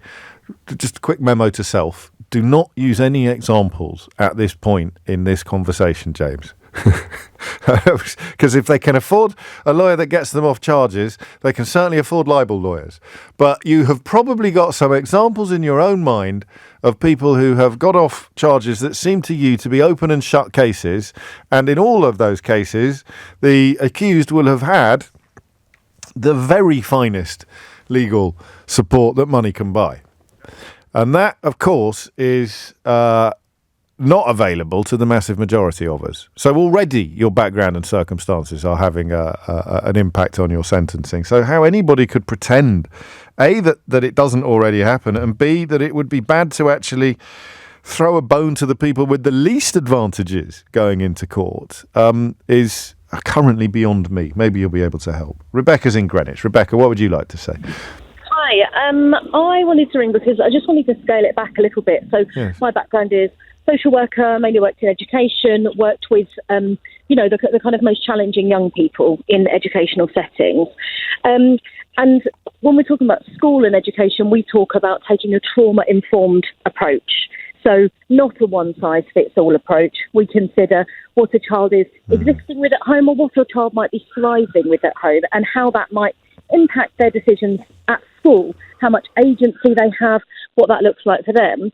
And what you're saying about, people having access to very, very expensive solicitors, lawyers, X, Y, and Z, for me is massively reflective then of young people and how accessible their parents are. So I've worked with so many young people who have had all sorts of traumatic experiences, yes, which are reflected in their behaviour, and then they're facing long-term permanent exclusion, X, Y, and Z, which, just can have, as we know, such a long-term impact on their potential. How much? But those are the kids whose parents, when you ring their parents and say, please, can you come in? We'd love to work with you. We'd love to have a chat. We'd love to get things moving. Their parents are also not available. Yes. So there's a reflection there It's as a well. It's a brilliant. No, it's a brilliant example. How much, in your experience, when these decisions are being reached by school leaders or others, how much attention is paid to what you described, to what we could loosely describe as domestic dysfunction? So in school, we'd say taking a trauma-informed approach. There's lots of literature and research written on it in relation to adverse childhood experiences. I think it really depends, who's signing off on your decisions each day. I had some. So it's subjective. Some will be on the ball and some just won't. Totally. And also, let's also acknowledge that in schools, most senior leaders I've worked with are white men. Lots of young people I've worked with are young black children, young black boys, and unless they've got an awareness of systemic racism and their social graces, then it's barely a starting point. It's a piece in the Mail today, which is odd. Oddly, it's not necessarily something that I'm allowed to snigger at. Maybe you are. Nobody Gives a Damn, writes the brilliant author Louis de Bernier, and he's writing about a book that's just been written by Diana, Princess of Wales's brother, Charles. Nobody gives a damn what happened to posh boys like me, and he chooses to call him Earl Spencer, who were so cruelly abused at school. And he talks about when the head beaters, we had to say, thank you, sir, which happened to me as well. I mean, middle-class men in therapy will be cheering what you've just said to the rafters. Yeah. But the idea that it should be taken into account when dealing with working-class kids who are in trouble is apparently controversial. Agreed. It's madness. Absolute madness. I agree. It's madness. I mean, I guess what you need is a way of illustrating the path not taken, don't you? The child, who the child would have been if they'd had a functional family, and that's hard to do. Absolutely. And also just thinking, I don't know how accurate this statistic is right now, but I know in 2015, 17, when I was training as a social worker, children who went into foster care were more likely to go to prison than university. And that has never left me. That's crazy. I know, and then there it is. And that's the adverse childhood experience that a lot of people are then dealing with as adults, And then you look at the statistics on literacy and special educational needs, ADHD and others in the prison population, and recidivism, and things become even clearer. I've upset a lawyer, which is always dangerous. Rebecca, thank you. No, James, the best criminal lawyers will be working daily on legal aid and thus be available to anyone. We are paid a fixed fee per case. Please stop. I don't think I said criminal. But maybe I did, in which case I bow to your absolutely correct contribution and apologise for my misspeak. But that's why I couldn't give you examples, because the people I've got in the back of my mind who got off in circumstances where most observers thought they were as guilty as sin, they were definitely paying huge amounts of money to their lawyers. But I don't want to upset any lawyers any further, because I might need you one day. Johan's in Ware in Hertfordshire. Johan, what would you like to say? So, first-time caller, long-time listener. I think this is a difficult problem, but I think longer sentences is not necessarily the right thing to go for any class. I think appropriate sentencing. So, basically, based on how much you got to lose, in a sense. If you're a hardened criminal, then you got less to lose. If you're a professional, young professional, senior professional, then you have more to lose, and you should have effectively a shorter custodial sentence. Oh, wow. Okay. So, I mean, that's pretty much how things are now. So you're in favour of the... No, they are. The Oxford medical student who was spared jail after slashing her boyfriend with a knife while drunk and high on drugs, precisely because she had more to lose and the judge didn't think it should be taken away from her. That's what you're endorsing. No, I misunderstood. That's not what I'm endorsing. What I'm saying is, yes, she should.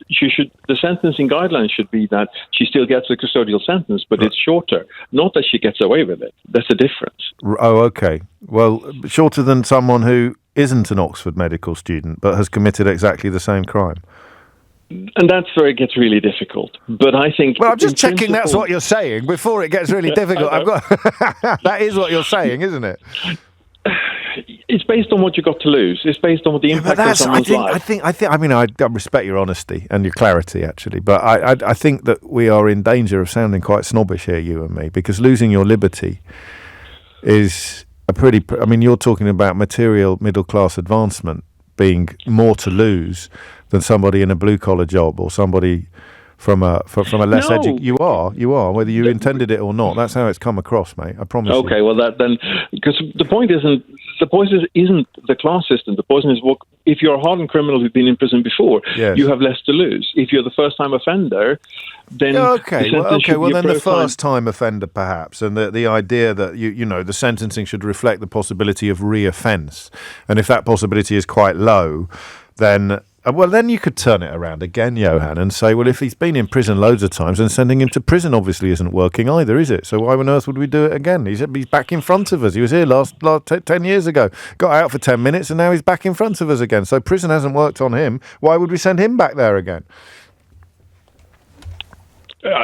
Yeah, that's more a question: should prisons be rehabilitation, or should it be penalty? Yeah. I mean, that's the question. Why didn't prison work? Is a very different question for a much longer discussion. It is. Well done. Thank you for providing a little bit of production input towards the end of your contribution there by noting the time, because it is very nearly 11:59. It is also Thursday, which means it's nearly 12 o'clock on a Thursday, which means it's very nearly Mystery Hour, your weekly opportunity to achieve the sort of satisfaction that is not available anywhere else on your radio dial. My apologies to everybody. See, the day goes a bit mad at 10 to 12. Jess in East Grinstead, I wish I had a little more time to talk to you about this, but I don't, sadly, because Mystery Hour is upon us, and my switchboard is now being swamped by people who I presume are keen to contribute to Mystery Hour, even though I haven't sent out the invitation yet to contribute to Mystery Hour. But I'll do that shortly. Well, that actually sounded quite professional, didn't it? Right, I said I'll do that shortly, and then the music kicks in the back. How many times have we actually done that on 5900? I can tell you exactly how many times we've done that on 50. Once. You just had the privilege of witnessing it. Mystery Hour, if you're not familiar with it, is many people's favourite hour of the week that we spend together, because it's funny and sweet and a little bit silly. And sometimes we need that even more than we do the rest of the time. Some people ring in with questions, and then other people ring in with answers.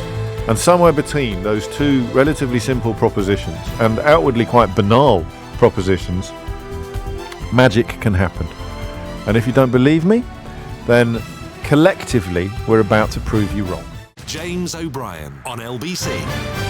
3 minutes after 12 is the time. Your weekly opportunity to achieve the sort of satisfaction not ordinarily available anywhere else on your radio dial is upon us.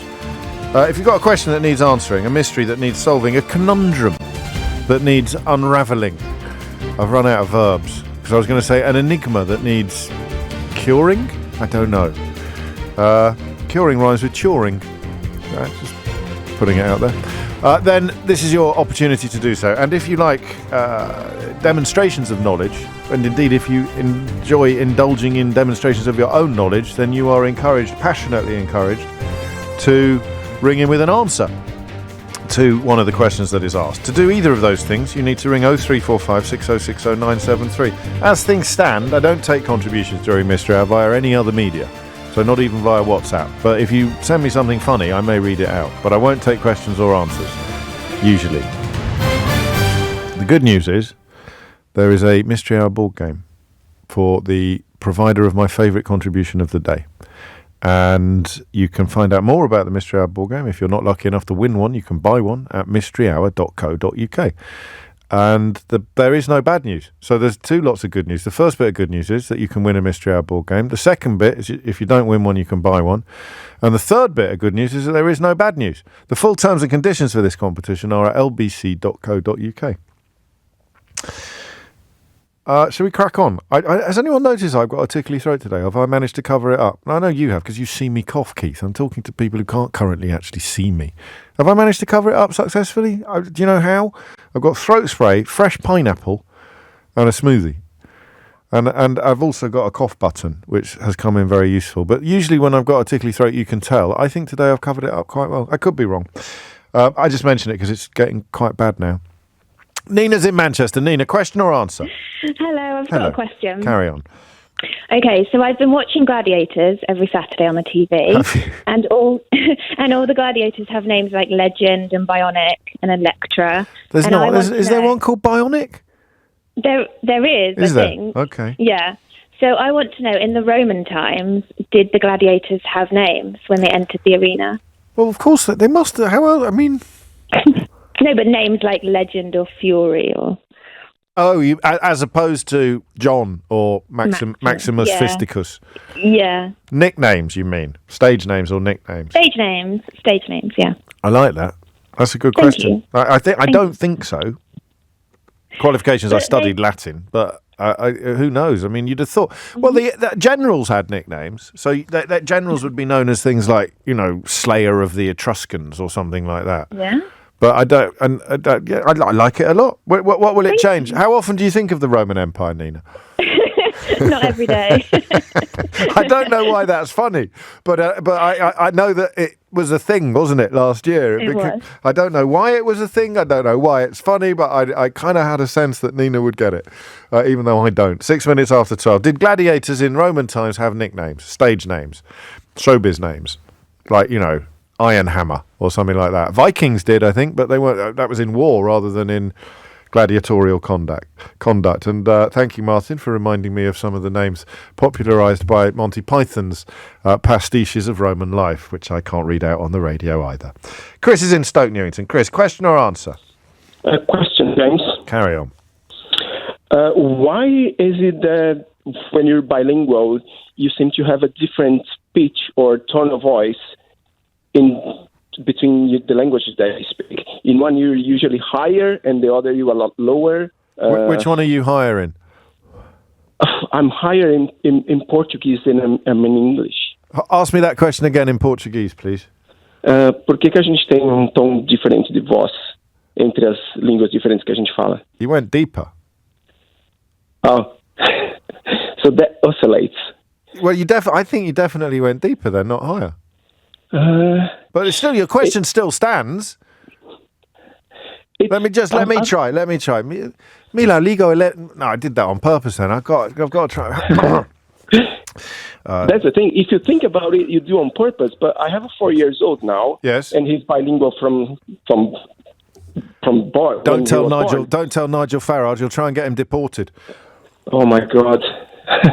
Don't worry, I'm joking for now. Yeah, it's funny to see him talking because he changes words in the same phrase. And when it's Portuguese, it's higher. In English, it's lower. So oh my God. But but if that happens to everybody, maybe Portuguese is just spoken in it. No, it can't be. Do you have any sort of Barry White type people in Portugal?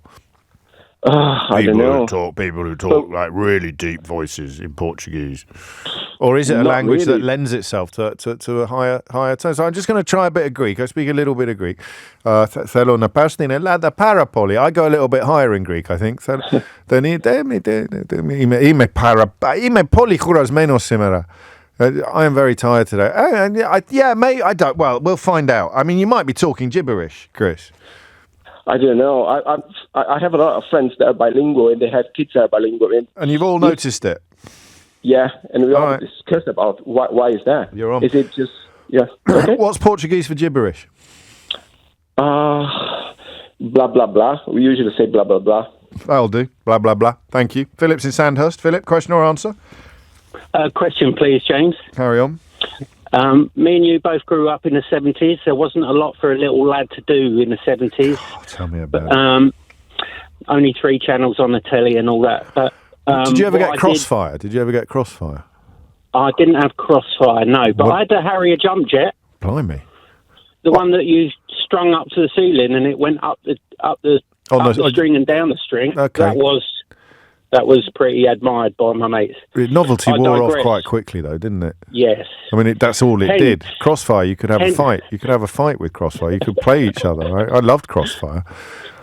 Anyway, and do you know what happened? Do you guess what I bought when I won the premium bonds, Philip?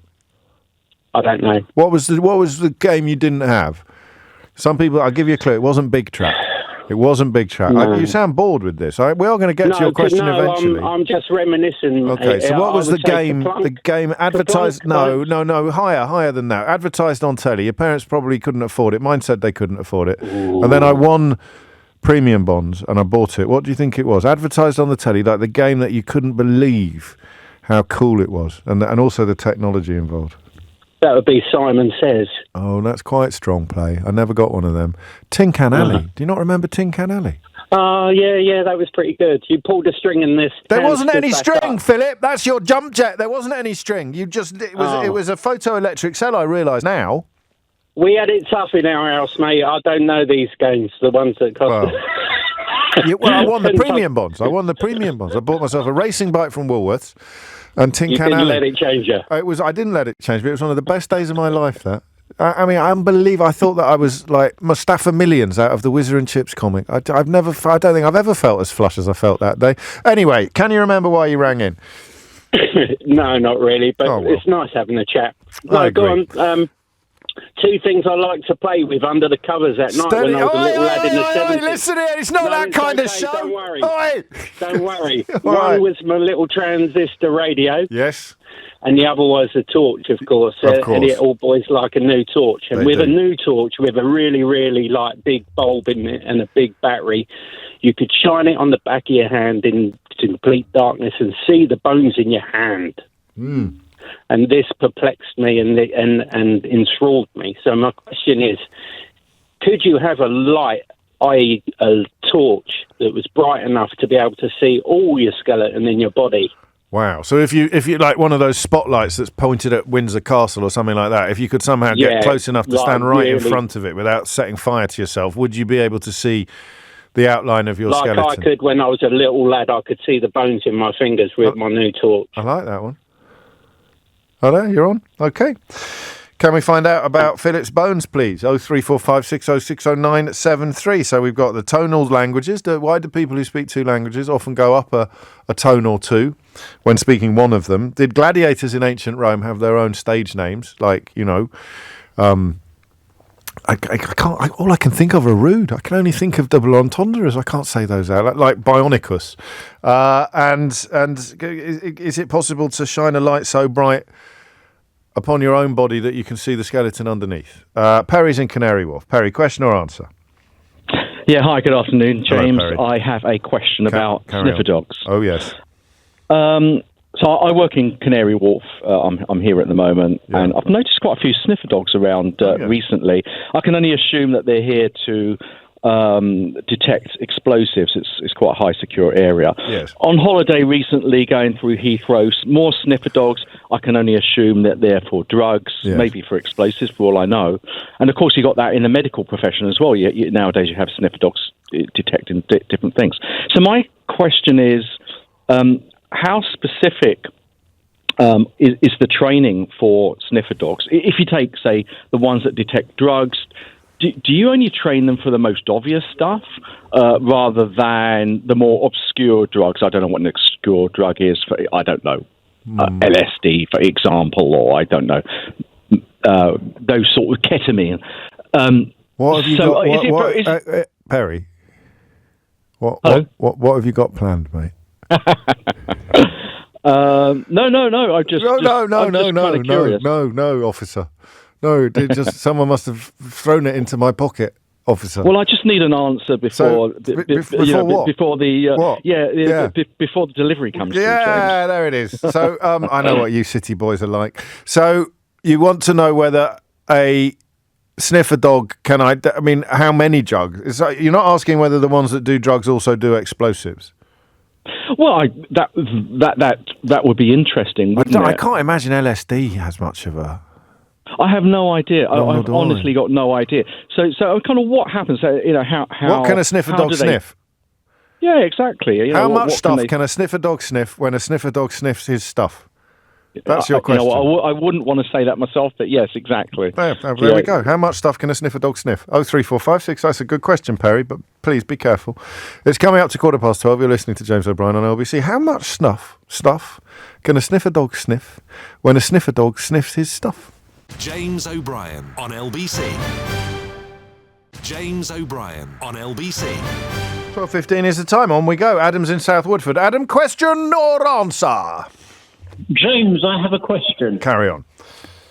So my question is, when a high street of shops is created, yes, or you have a residential road with houses, how is it decided which end has the low numbers and which end has the high numbers?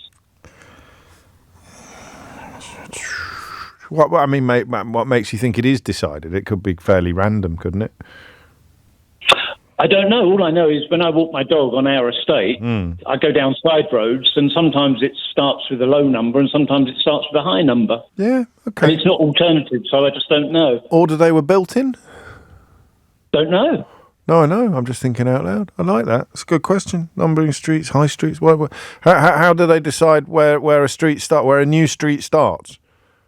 No. When the road is created, But how do they decide which end are going to be the low numbers? Yeah, but that's where it is gonna be the starts. high That's what, like, number one is the start of the street. So how do they decide where a new street starts? So you've got a street. Yeah, okay. You're right. I mean, we've done stuff similar to this before. Back in the day, councils play a big role in naming streets, and the post office, I think, plays a role in numbering. I could be wrong about that. So we want to know who numbers new streets. Yeah. Cool. And wish your throat better.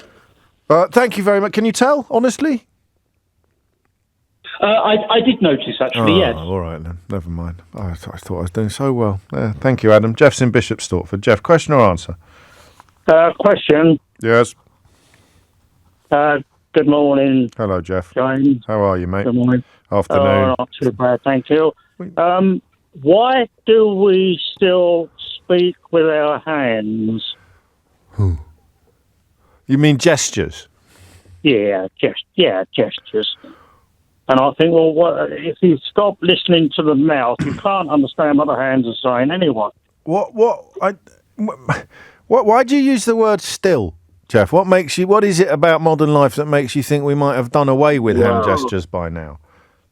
I don't know, James. I'm hoping you're going to answer all this. But a hand gesture is, I mean, it emphasises, doesn't it? I do it quite a lot, and I'm on the radio, Jeff. Yeah, you do. On the radio? Yeah, I do it on the radio. Hi, YouTubers. Don't forget to subscribe and ring that bell. Like that thing. Do you want to say hello to the YouTubers, Jeff? Yeah. Hello, YouTubers. Thank you. Say, don't forget to subscribe. Okay, I will. No, you say it. I'll subscribe. How about that? That's brilliant. You're a natural. Have you done this before? Have you done any voiceover work? Thank you. No, please, thank you. So what's the question again? Why do we use hand gestures when we speak? Yeah, why do we use hand gestures when we're already talking to the people? All right. You see it on all programs. Right, we want an anthropologist or an evolutionary... we want someone to explain it with more than me just saying, well, it helps you emphasise stuff, don't you? Yes. Jeff, leave it with me. Thank you very much. Thank you very much, Jeff. It's 18 minutes after 12. That was a short break. I keep thinking I'm late for the break, but it was just a short break that we've come back. Oh, I ruined it there. There was no hiding that, was there? Blair's in Edinburgh. Blair, question or answer? Hi, it's a question, James. Carry on, Blair. What it was I've had family over a couple of weeks ago, and we were discussing halal meats. Oh, yeah. And next day, my Facebook had all these adverts about halal meat, but nobody Googled anything or anything like that. I'm just trying to understand how it could possibly have happened. Well, I'm torn here, Blair. Okay. I'm torn between wondering whether or not this question should have been allowed on, which is fine. It's not your fault. But also thinking that you're right, because everyone thinks this has happened to them, don't they? I'm not specifically with halal meats, but you have a talk about a trampoline, and the next thing you know, your Facebook is showing you trampolines, or you, and I presume you've got some devices in your house, like an Alexa, have you, or something like that? Yeah, I've not. A smart TV. I don't. Yeah, I've got a smart TV. Yeah. So that's what you're thinking. We are suspicious that someone is eavesdropping on us and then using it to curate our social media to sell us stuff. Yeah, but how would that actually work? Well, I don't think it does happen, but we all think it does, which is why I worry that you shouldn't have been allowed on, because it might all go a little bit chemtrails. Okay. Do you see what I mean? I do see what you mean, yeah. It's just very, very strange. It is very strange. Is it possible that they are listening to us? That's the question. Yeah. I don't know if you'd get a direct answer on that or not, but... Well, someone who works in the sector will know. I mean, but would they be allowed to tell us if they were? I'm not sure. I'm just asking the question. Should we try it out now? Of course we can. All right, air fryers. I'll need to call back tomorrow. See if have you got anything yet? Have you got anything yet, Blair? Air fryers. Nothing yet. I bought a lovely air fryer. Blair. It's a Ninja. I bought myself a Ninja air fryer. It's got 2 compartments in it, and I am cooking up some delicious grub in my new air fryer. Oh, you're awful posh with your two compartments. Thank you very much. You're not wrong. I am a connoisseur of air frying. Let's see what happens to our social media, yeah? No problem. We've got till 1 o'clock. Got 40 minutes to get the skates on. Thank you, Blair. Joshua's in Ealing. Joshua, question or answer? It's a question, James. So my question is, when a person has an operation and they need a blood transfusion, obviously they get the blood from a blood bank. How, if an animal needs a blood transfusion, where do they get the blood from? Oof. Well, I mean, there must be the same, mustn't it? There must be animal blood banks. But we don't take our dogs to go give blood, do we? Well, you don't. You don't, and I don't, to be fair. My dog's so small you barely get a pint out of it. But there must be perhaps other people who do, other dogs who do. No? Well, I've never heard of it. No, nor have I. But I mean, I'm just working on Occam's razor. There must be, if our biology is correct, and animals do in fact receive blood during some medical procedures, blood transfusions, then there must be a store of blood. There just must be, like night follows day. No? Well, I guess so. So I guess the question is, do we have blood banks for animals and dogs and things? Yeah, there it is. I presume so, but we need some proof, don't we, Joshua? Yes. Right, you're on. 0345 606 0973. Is our smart technology listening to us and therefore putting things in front of us on our social media that they have heard us talk about? I know it's a bit tinfoily, but you'd be amazed how many people have already texted me. Are there blood banks for animals? Where do they get the blood from if an animal needs some blood during a medical procedure? Why do we use hand gestures when we are perfectly capable of explaining ourselves verbally or vocally? How do they number streets, new streets? Where do they decide which end is one? How much stuff can a sniffer dog sniff when a sniffer dog is sniffing stuff? That's about, the array. Do the same dogs do drugs and explosives? And can they do all drugs? How many drugs can they do? Is there a light? Can you get a light so bright that if you stood in front of it, your endoskeleton would become visible? I may have just misused the word endoskeleton, but I couldn't resist the opportunity. Why do bilingual people often speak one language in a higher and or lower tone than the other language? And did gladiators in ancient Rome have stage names? That's a lovely selection of questions, all of which need answers. On 0345 606 0973 is the number that you need. Paul's in Cardiff. Paul, question or answer? I'm answer today, James. Carry on, Paul. So the question about sniffer dogs. Oh, yes. So I had the very fortunate job once upon a time, about 18 years ago, of working at the Defence Animal Training Centre in Melton Mowbray. Oh, cool. Where we were responsible for training all of the MOD's dogs, which was an absolutely fantastic job. And the answer to your question is that, yes, dogs can be multidisciplined. They're usually for ease single discipline, so a dog would be trained on drugs or cadaver, currency, medical, arms and explosives.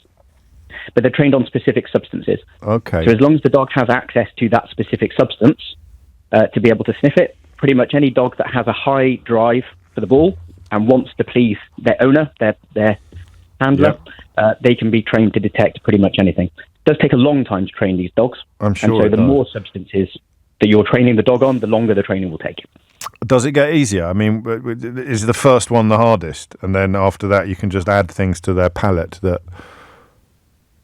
Yeah, that's basically it. So it takes about 6 months to train a very high specification dog. So something that's detecting drugs, for example, or arms and explosives, or currency, etc.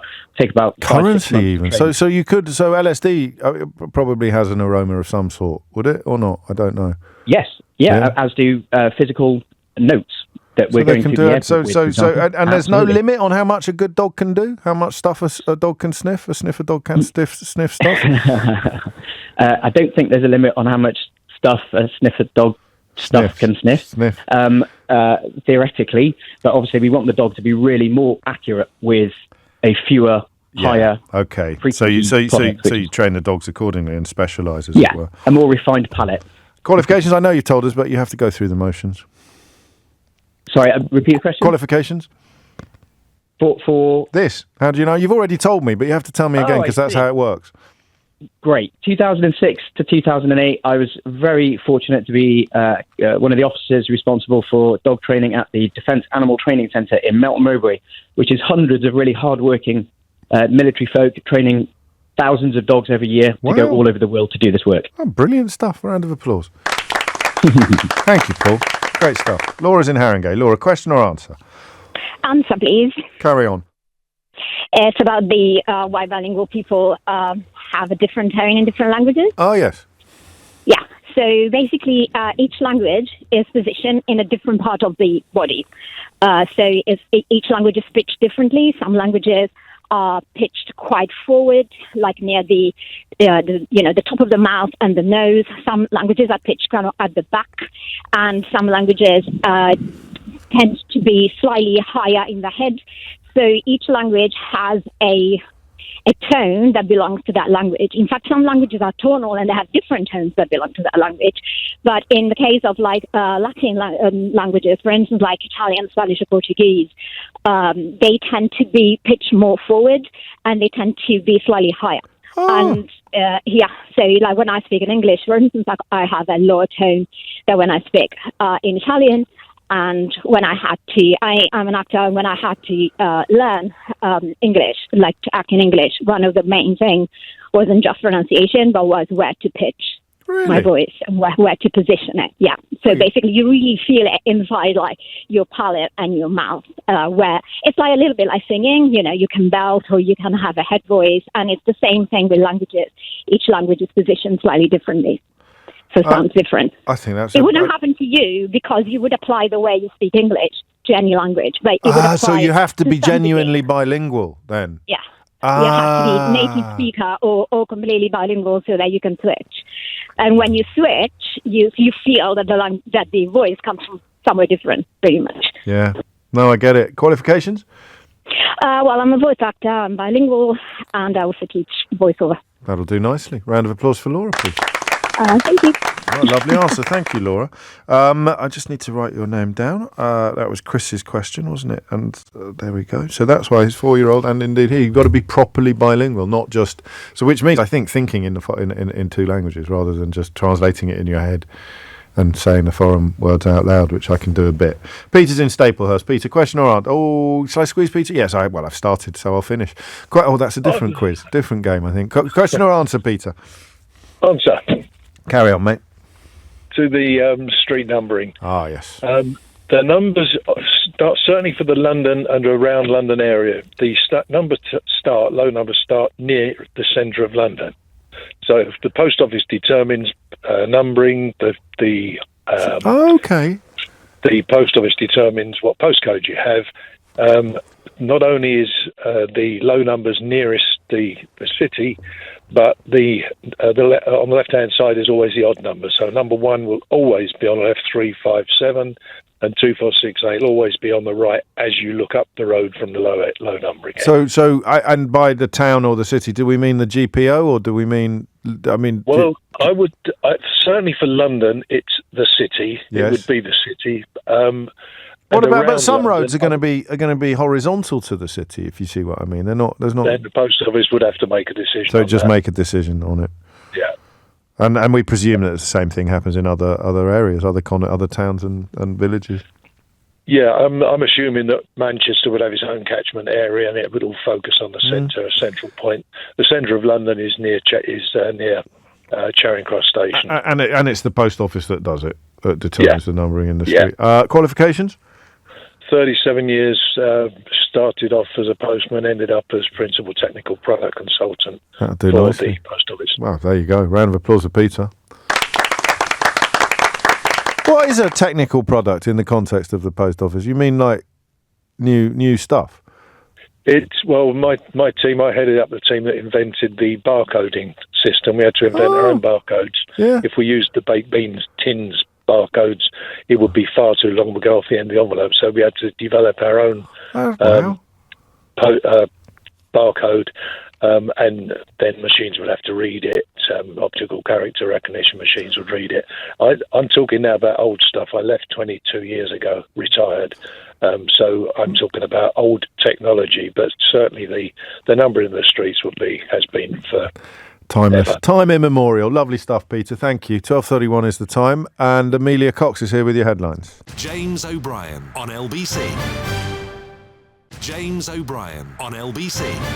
12:34 is the time. We've got questions remaining about whether or not gladiators in ancient Rome had stage names like the ones off ITV do now. What, you mean that's not his real name? Bionic is not his real name. I thought it was two words. I thought it was Irish. Bionic. No, leave it, just seriously. It lights bright enough to show your entire endoskeleton. Is there such a thing? Done the questions, thanks to Laura.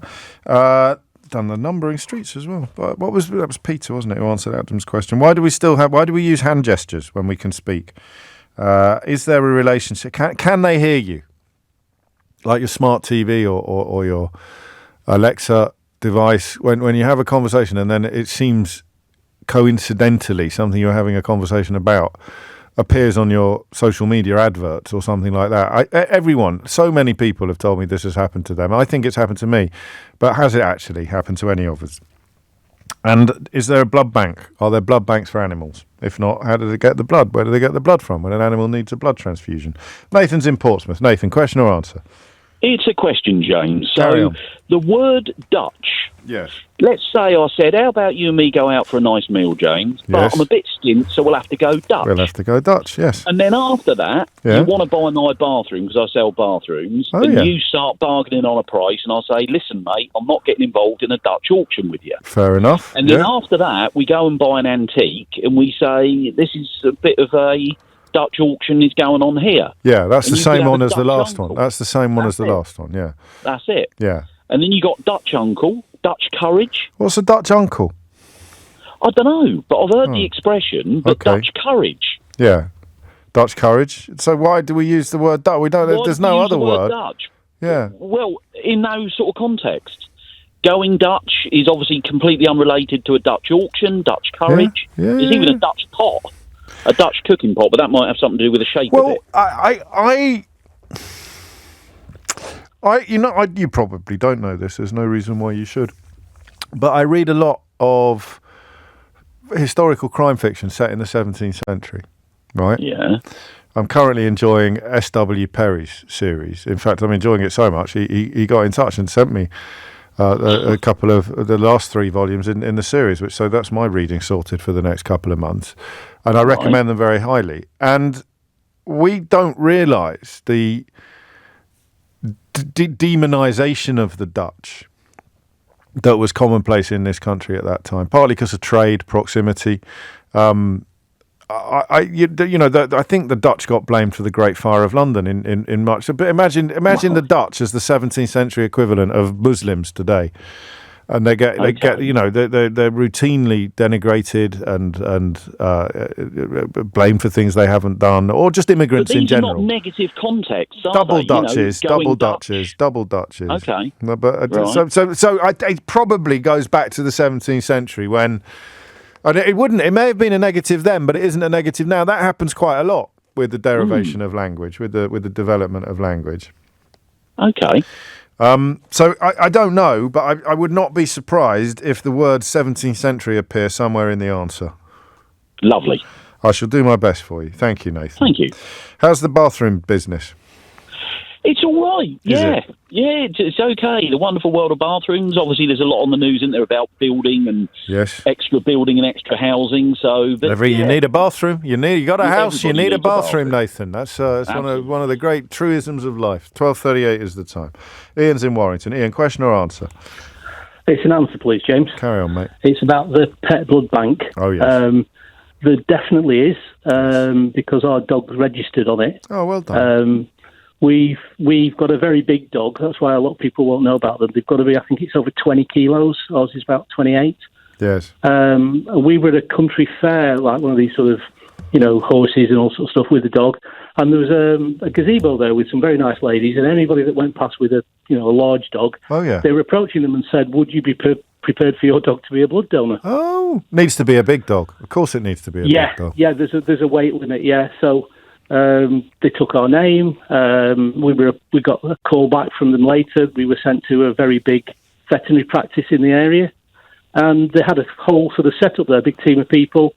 The first time you go, they try and see if the dog's calm enough. Ours wasn't. They give you training material so you can train him to be calm. Yes. And they call you back every so often. We've only done the first stage so far. But you're up for it. Trial one. Yeah, of course. Yeah.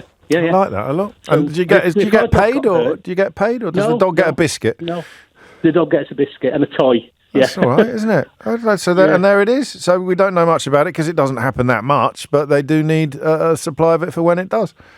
Yeah, I don't know if it's about small animals, obviously, but there's the weight limit, and they're quite strict about it. If you take an amount of fluid, it's going to make the dog weak, I assume. Well, you get nothing out of mine. You get nothing out. I mean, when she's had a shave, when she's been to the groomers, she's all scared. She'd wash away in a rainstorm. What is the name of the What's the name of the organisation? Can you remember? I can't. It's called something like Pet Blood Bank or something. I can't actually remember the name of the organisation, but it's there, and they're real, and they're doing your stuff. Qualifications cleared up already. Ian, round of applause. He's got a big dog. A big dog who is gearing up to give blood. Steve's in Barnsley. Steve, question or answer? It's a question, please, James. Afternoon. Hello, mate. A few years back, I used to work in a call centre that would sell flights, seats on flights all around the world. Oh, yes. And I'm sure you're aware, a man of your knowledge, I'm sure you're aware, all airports have got 3-letter codes. Oh, yes. So, to be boring, London Gatwick's LGW, London Heathrow, LHR, and so on, and they all make...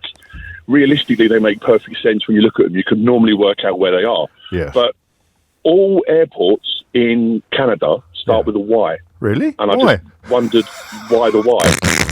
Why? Because I remember Toronto was YYZ. And when I asked my supervisor at the time, her response was whoever they were, forgot about Canada. And I can't really accept that as an answer. No, so I mean, it's boring and not boring at the same time. This question, isn't it? Yeah. I was going to go with the not boring, hopefully. Well, it isn't boring now you've asked it, but I saw it written down on the screen. I thought it might be. It's why is it only Canada that do that? Is it, I mean, almost everywhere else you're going to be able to recognise the city from the name of the airport, the airport code. Yeah. More often than not, the letter sequence would make sense, even if you couldn't necessarily work it out. But the likes of John F. Kennedy's JFK and so on, so at least the letters would be in the right order. You might not be able to work it out, but at least the letters would be in the right order. But Canada, they all start with a Y. Why? Okay, you're on. We'll try and find out why. Why, Steve? And someone will know. Hopefully they'll get in touch before the end of the programme. 12, which means you've got about 18 minutes, not including breaks. Rory's in Birmingham. Rory, question or answer? Question, please, James. Carry on, Rory. Just wanted to know what the average height of the clouds off the ground are in the UK, please. Just whatever the average clouds are, just the average height off the ground. What do you mean? So you've got to measure all the clouds? Well, no, whatever. And then the divide it by... Cloud what is an average cloud? Well, I don't know, the most common cloud. What do you mean the most common cloud? What's a common cloud? Well, a common cloud, like a grey one, with generally grey, isn't it? Well, it's why. Well, so you can't go for the colour. It's usually the shape, isn't it? Like nimbostratus or something like that. Or yes. But whatever the most common the average height of a cloud off the ground. Why do you want to know this? I was so curious. It's been bugging me for years. And I asked Google once, and it came back with some weird answer, so I thought I'd try you. Okay. Well, I'm touched by your faith. How high is the average cloud? Pressure. Oh, well, I tell you what, if you get anyone answers this, I'll give you the money myself. Thank you, Rory. How high is the average cloud? 0345 in the UK specifically. Don't want any of those foreign clouds. It's got to be the UK. 0345 606 0973. David's in Birmingham. David, question or answer? I'm not sure I can follow that, but there we go. It's an answer. Carry on, mate. It's to the gladiator question. Gladiators! Yes. Something like that. Yes. They did have names. Shut up. So, there's some graffiti in Pompeii that has a Thracian gladiator called Hilarius and some other gladiator names. Yeah, but that was his name. That wasn't a stage name. No, it was his stage name. How do you think they'd know about him if they didn't know his name? It's graffiti. It's scrawled on a wall. No, I know, but that's probably what his mum called him. Well, quite possibly, but that's not necessarily. But but that wasn't the question. Because they would know, but they were famous for it. No, I know. He was a famous gladiator, and his name was Hilarius. Yes, but the question was, did they have like the equivalent of names that gladiators on the telly have, like? Well, it's possible that Hilarius wasn't his real, but you it doesn't mean anything. It doesn't mean anything. Yeah, well, all I know is that certainly at the moment it's a lovely answer. You're going to get a round of applause anyway, but I don't think you've satisfied Nina. Well, all I know is that these days we do, because I used to do reenactments and I used to fight as a gladiator, and I have actually fought in a Roman amphitheatre under the name of Bulbus, which isn't my name. Bulbus. So yes. But I like that. Why, you big lad, are you, David? I'm a big lad. We have actually met briefly. Okay. but yes, I'm a big lad, and I also like to make people cry. So yes, it's an Odeon thing. I like this. Yes. What did you wear? What did you wear when you were? Well, I was a Thracian, so I wore essentially gladiatorial underpants called subligaria. Yes. I wore leg guards, padded leg guards.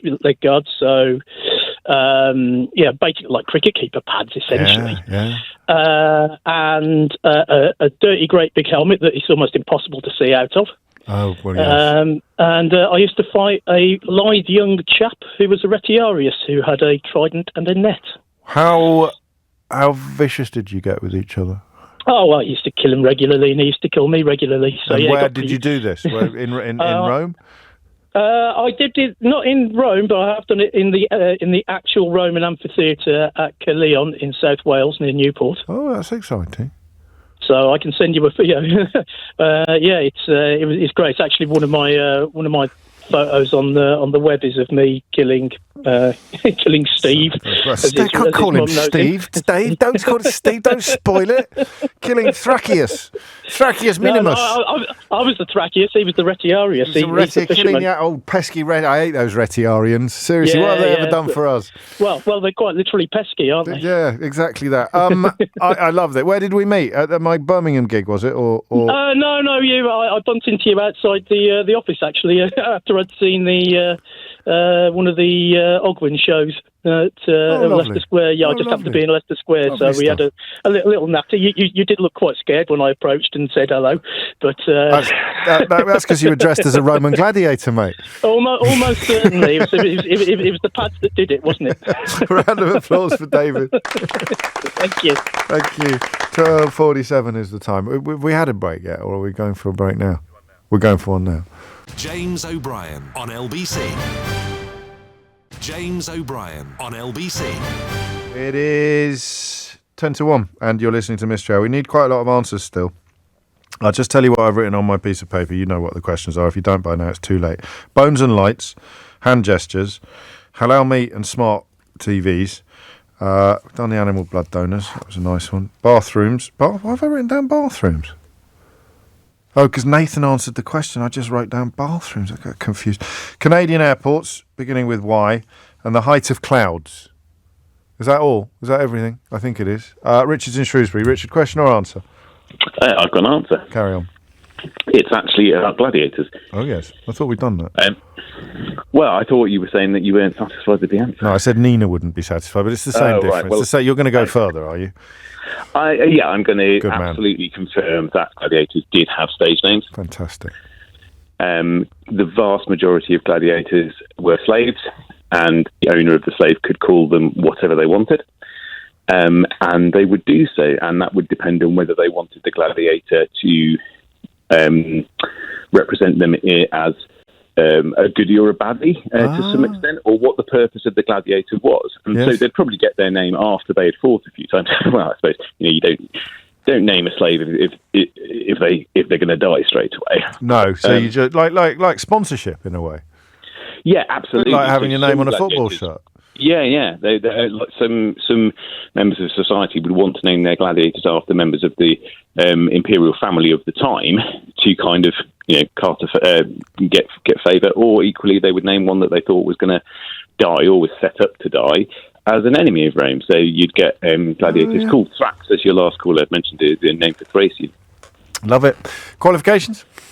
I research. I love all things Roman. I think about the Roman Empire many times a week. Why is that? So one day that'll come up on Mystery Hour. Yeah, absolutely. Until then. I was researching it to make a tabletop war game. Oh, cool. And did you make it? No, I switched to pirates and made one about pirates instead. What's that one called? It's called Pirates of the Dread Sea. Like it. Yeah, it's all fantastical. You're not really supposed to plug board games on this programme. Well, it's not a board game so much as a war game, That's different. Yeah. Have you seen the Mystery Hour board game ever? I've seen it. It looks fantastic. Yes, it looks great. I'd recommend it to anyone. Yeah, same with your Pirates of the Dread Sea. Round of applause for Richard, please. Thank you very much. Ree's in Bethnal Green. Ree, question or answer? It's actually an answer, James. Yes, carry on.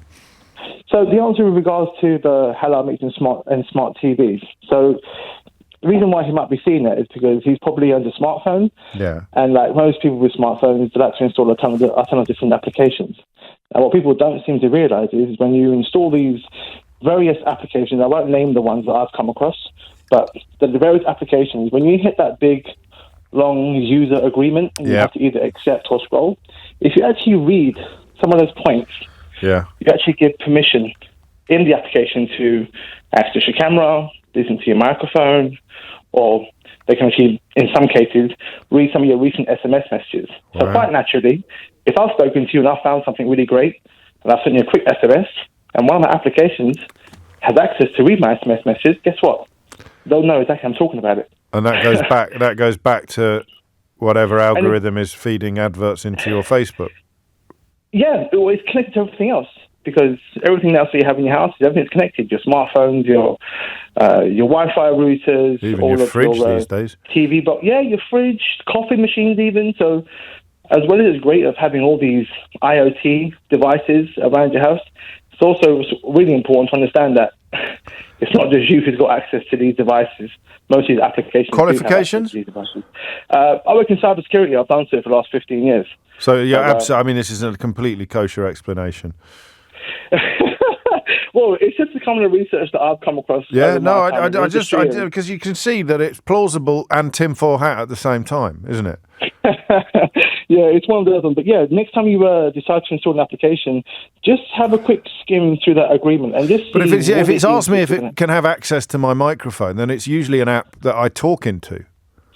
Sometimes, but you'd be surprised at some random apps. Oh, that's really interesting. Yeah. Can you tell the producer off air what the worst offenders are? Because you don't want to say it. Why don't you want to say it on air? Don't say it until you tell me why you don't want to say it on air. I won't say it on air just because I'm in the industry. I don't want to put any red flags out, but I will tell the producer offline. Okay. Stay on the line. Eleanor, get this man's details, all right? Because I'm quite relaxed about this. If I'm talking about it, I quite like the fact that Facebook knows that I'm in the market for a new trampoline or an air fryer. But usually, round of applause for Ree. Usually, I've already bought it by the time my feed fills up with adverts, which is just stupid. Because you've expressed an interest in something by buying it, and then you get bombarded with adverts for it for the next 6 months. Mark's in Albury. Mark, question or answer? Good afternoon, James. It's an answer. Carry on, Mark. It's the answer to the airport question. Oh, yes. So, in brief, before the 3-letter codes were adopted worldwide, each country had its own system. Canada used 2-letter codes based on the weather station that each airport had. So they've actually named after the weather stations. And they all started with Y? No, they just used 2 letters, so VR for Vancouver, etc. So then they needed to turn it into a 3-letter one. And Canada, so the question was actually slightly correct in that Canada was a late adopter. By the time they got round to it, most of the good letters are gone. What's a good letter?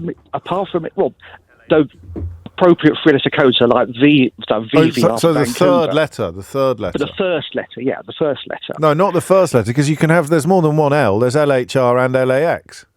Yeah. But they couldn't have used, say, VAM because that was being used for someone else. Vanuatu, probably. And so because Yerevan was the only major airport starting with a Y, they said, we'll just use Y. And so they just added Y to all the 2-letter codes, turned them into 3-letter codes. Qualifications? I worked in the travel trade for over 30 years selling flights, and as a project at work, I was asked to load all 9,200 airports into a new database. How long did that take? About 2 weeks. Good Lord. What was your favourite? There's an airport in Alaska. Yeah. For letter code EEK.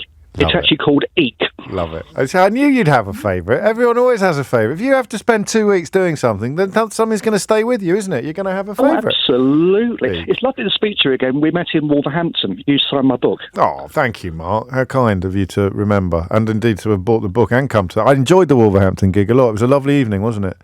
Yeah, we talked about mental health. You were very appreciative. Well, thank you, Mark. Thank you for reminding me. And have a round of applause on me. Thank you very much. And stay safe. Take care. It's 12. Okay, squeeze in one more. Keith's in Upminster. Make it snappy. Okay, James, it depends on whether winter or summer to start with, because in the summer, the cloud base, minimum cloud base... Oh, you gave it away, because no one knew what you were talking about. I know you said clouds. I wanted to see how long you could carry on for without anybody being entirely clear about what answer you were actually providing. So how high is the average cloud? In the winter, maybe 600 to 1,000. In the summer, 2,000 to 3,000 for the lowest ones, and they can go right up to kind of... Hello? I'm here. I'm listening to you, Keith. Yeah, sorry, honestly, I get told off for interrupting, and then I get told off when I don't. It's no pleasing you people. Summertime lowest is about 2,000 to 3,000, maybe 5,000 in a really hot summer day. Yeah. Wintertime could be as low as 300 to 1,000, and it varies a lot. Qualifications? I'm a former glider pilot, former powered pilot as well. And clouds are very important to glider pilots. Pilot in command. Thank you. Round of applause for Keith. And I did my first solo in Cosford. In where? Cosford, which is not that far from Kidderminster, I believe. I was going to say, well, Halfpenny Green is the big airport around us, but Cosford for gliders, is it? Cosford is an RAF base, but I did my first solo flight there in 1980. Well played, Keith. You got yourself a round of applause as well. I'm spoilt for choice this week on favourites. I think I'm going to give it to Mark, who I saw him. Was it Mark from that I saw in Wolverhampton? Who was it a minute ago? I think, Mark. Yeah, Mark in Albury gets it this week. Well done, Mark. That's it from me for another day. We will be back tomorrow from 10. If you missed any of today's show, you can listen back on Catch Up on Global Player, the official LBC app, where you can also pause and rewind live radio. Download it now for free from your app store, or head to globalplayer.com. Coming up at 4 on LBC, Tom Swarbrick, but now Sheila Fogarty. Thank you, James. James O'Brien on LBC.